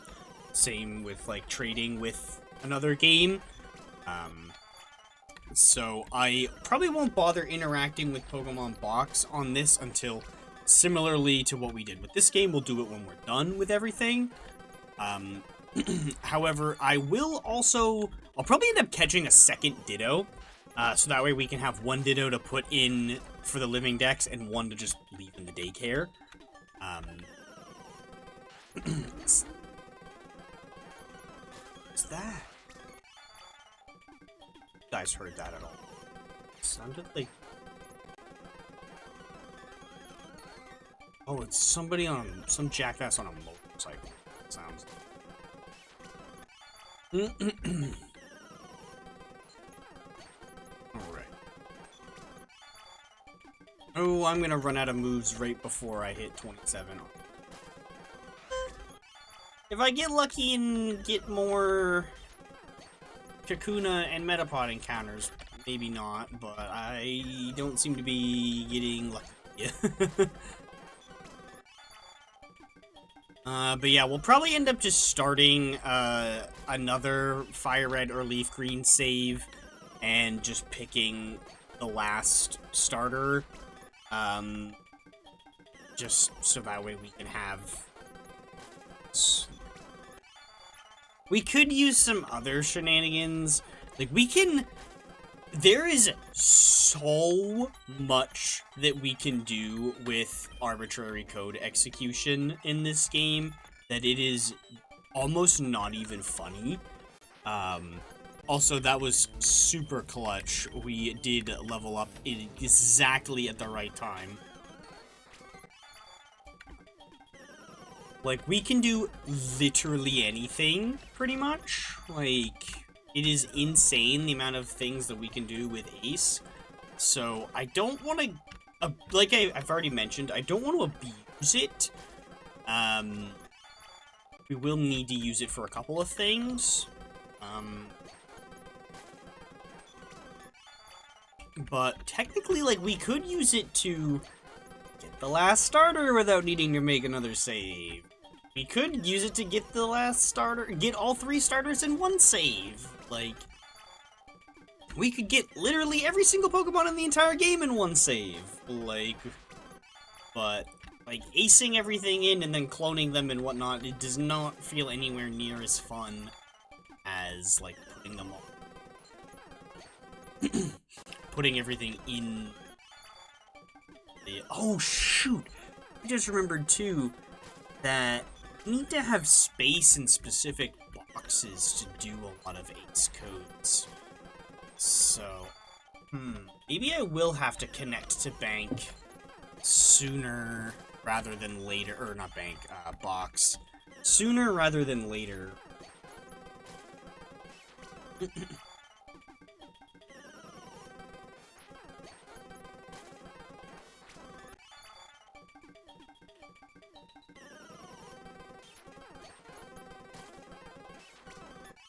I know that sometimes there can be some issues changing the saves between for Dolphin and for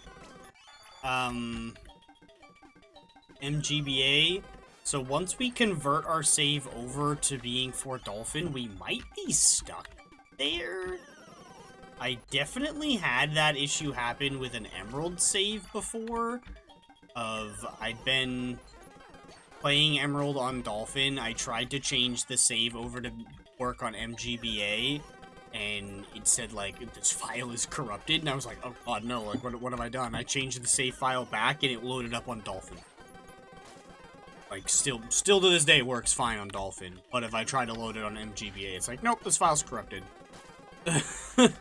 So, I'm a little nervous on, like, what would happen if I tried to move, like, change it back. That's why I made sure to, like, back up the save file of, Sapphire before we moved everything out. And then I technically have 2 backups of it because I had to rename the file extension to be read by Dolphin. So, like, the original file extension is still there. So if I went to go open Sapphire on MGBA right now, everything would still be in the boxes. But that's just because that's the original save, and then I also have a backup of that same save, different folder. Multiple backups of Sapphire completed save. Now we just need to work on getting this game. Then we can just kind of speed run through the rest of the games to get the remaining.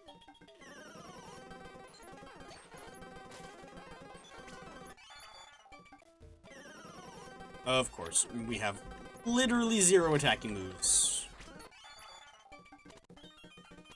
Although, actually, I guess that was handy because having all attacking moves and having nothing meant we struggled right away instead of before.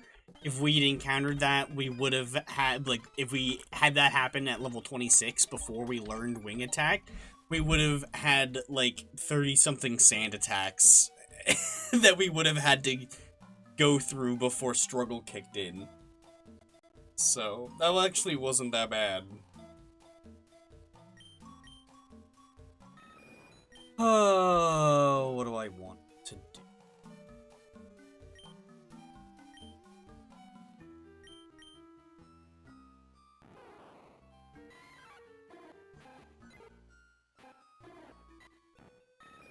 I think we'll go for another, like, 10-ish minutes. Leveling up Pidgeotto here. That'll put us at 4 hours. That's a pretty decent stream length. I know I took multiple breaks in that 4-hour period. Probably should have paced a little bit better, but I really needed a midstream snack, like, so bad. Oh. Which I did eat something this morning, but I guess just nowhere near enough, because, oh my, was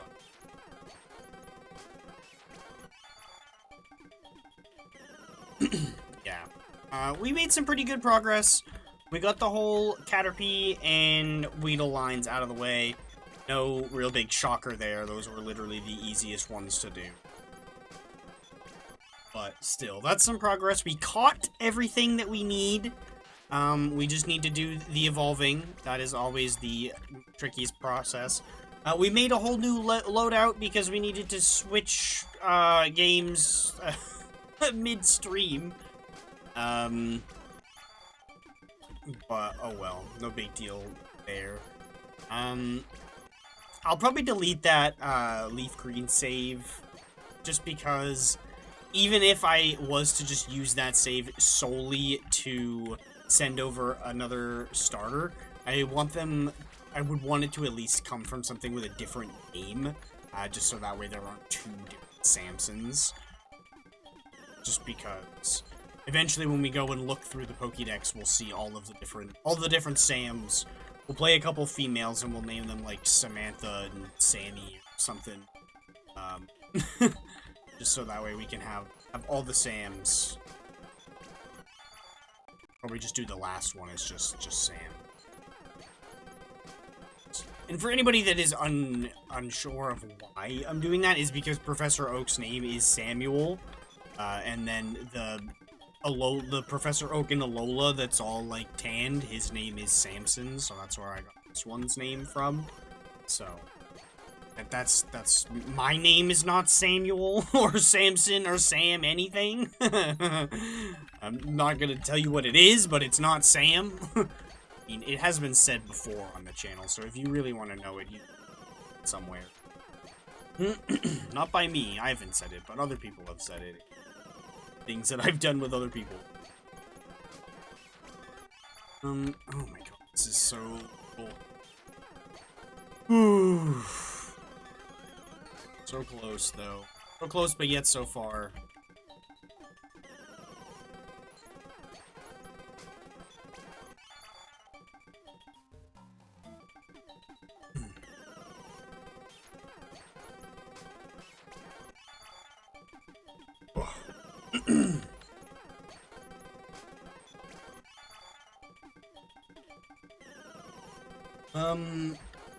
But yeah, won't really need to do a whole lot of shenanigans in this. We might do Deoxys again for the funsies, just to catch a legit Deoxys. We'll probably leave the other one in the thingy still. But maybe just so we actually go to Birth Island properly, we might do that on this. Sure. We need to go to Naval Rock, so that way we can catch Ho-Oh and...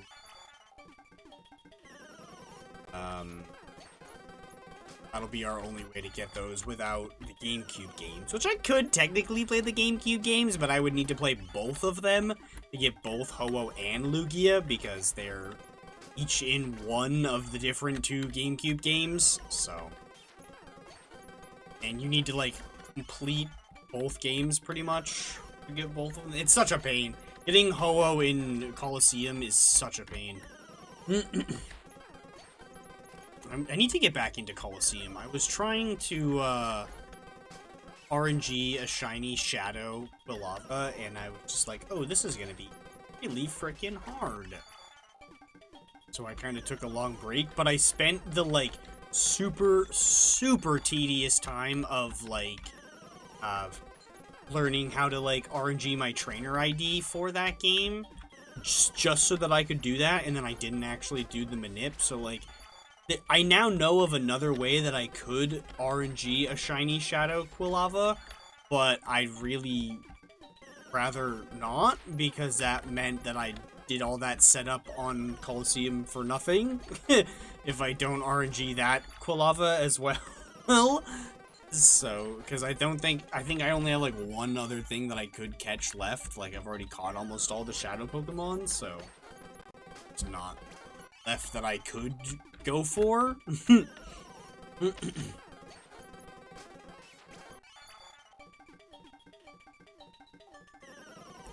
Getting close to wrapping up. Like I said, we'll wrap up in like 4-ish minutes. That'll have been 4 hours. That's a pretty good stream. Ooh, excuse me. I think we definitely made some really good progress. Almost done with the most annoying target of this first section, so that's good. Once we get that one out of the way, on to second most annoying, Venusaur.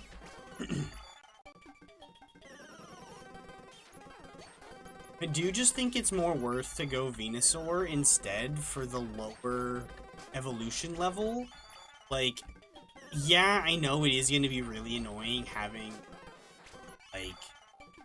grass moves that don't match up well against Weedle, and then having moves that have a chance of missing is going to be annoying.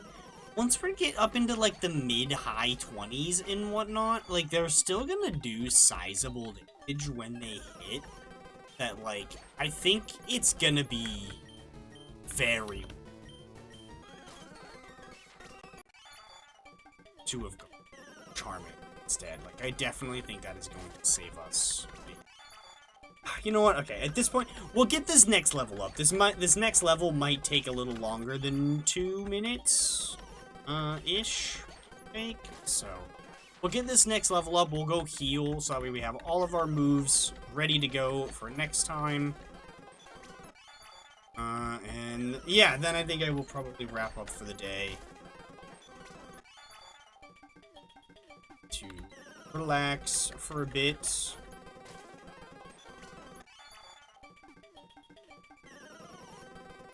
Probably going to work on XP grinding something else in a different game.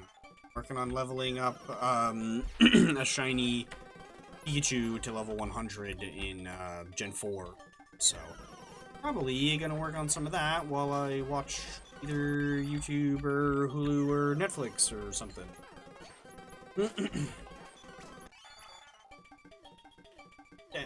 Kind of low-key regret going for a physical Pikachu, but, you know, oh, it's fine.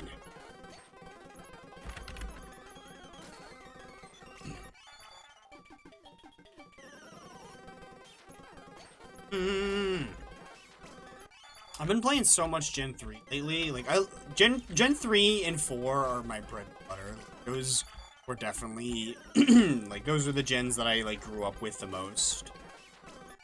Fire Red was my first main series game. At one point or another in my life, I've owned different Generation 3 games on cartridge. Currently, I have all of them but Sapphire, and it is high key on my radar.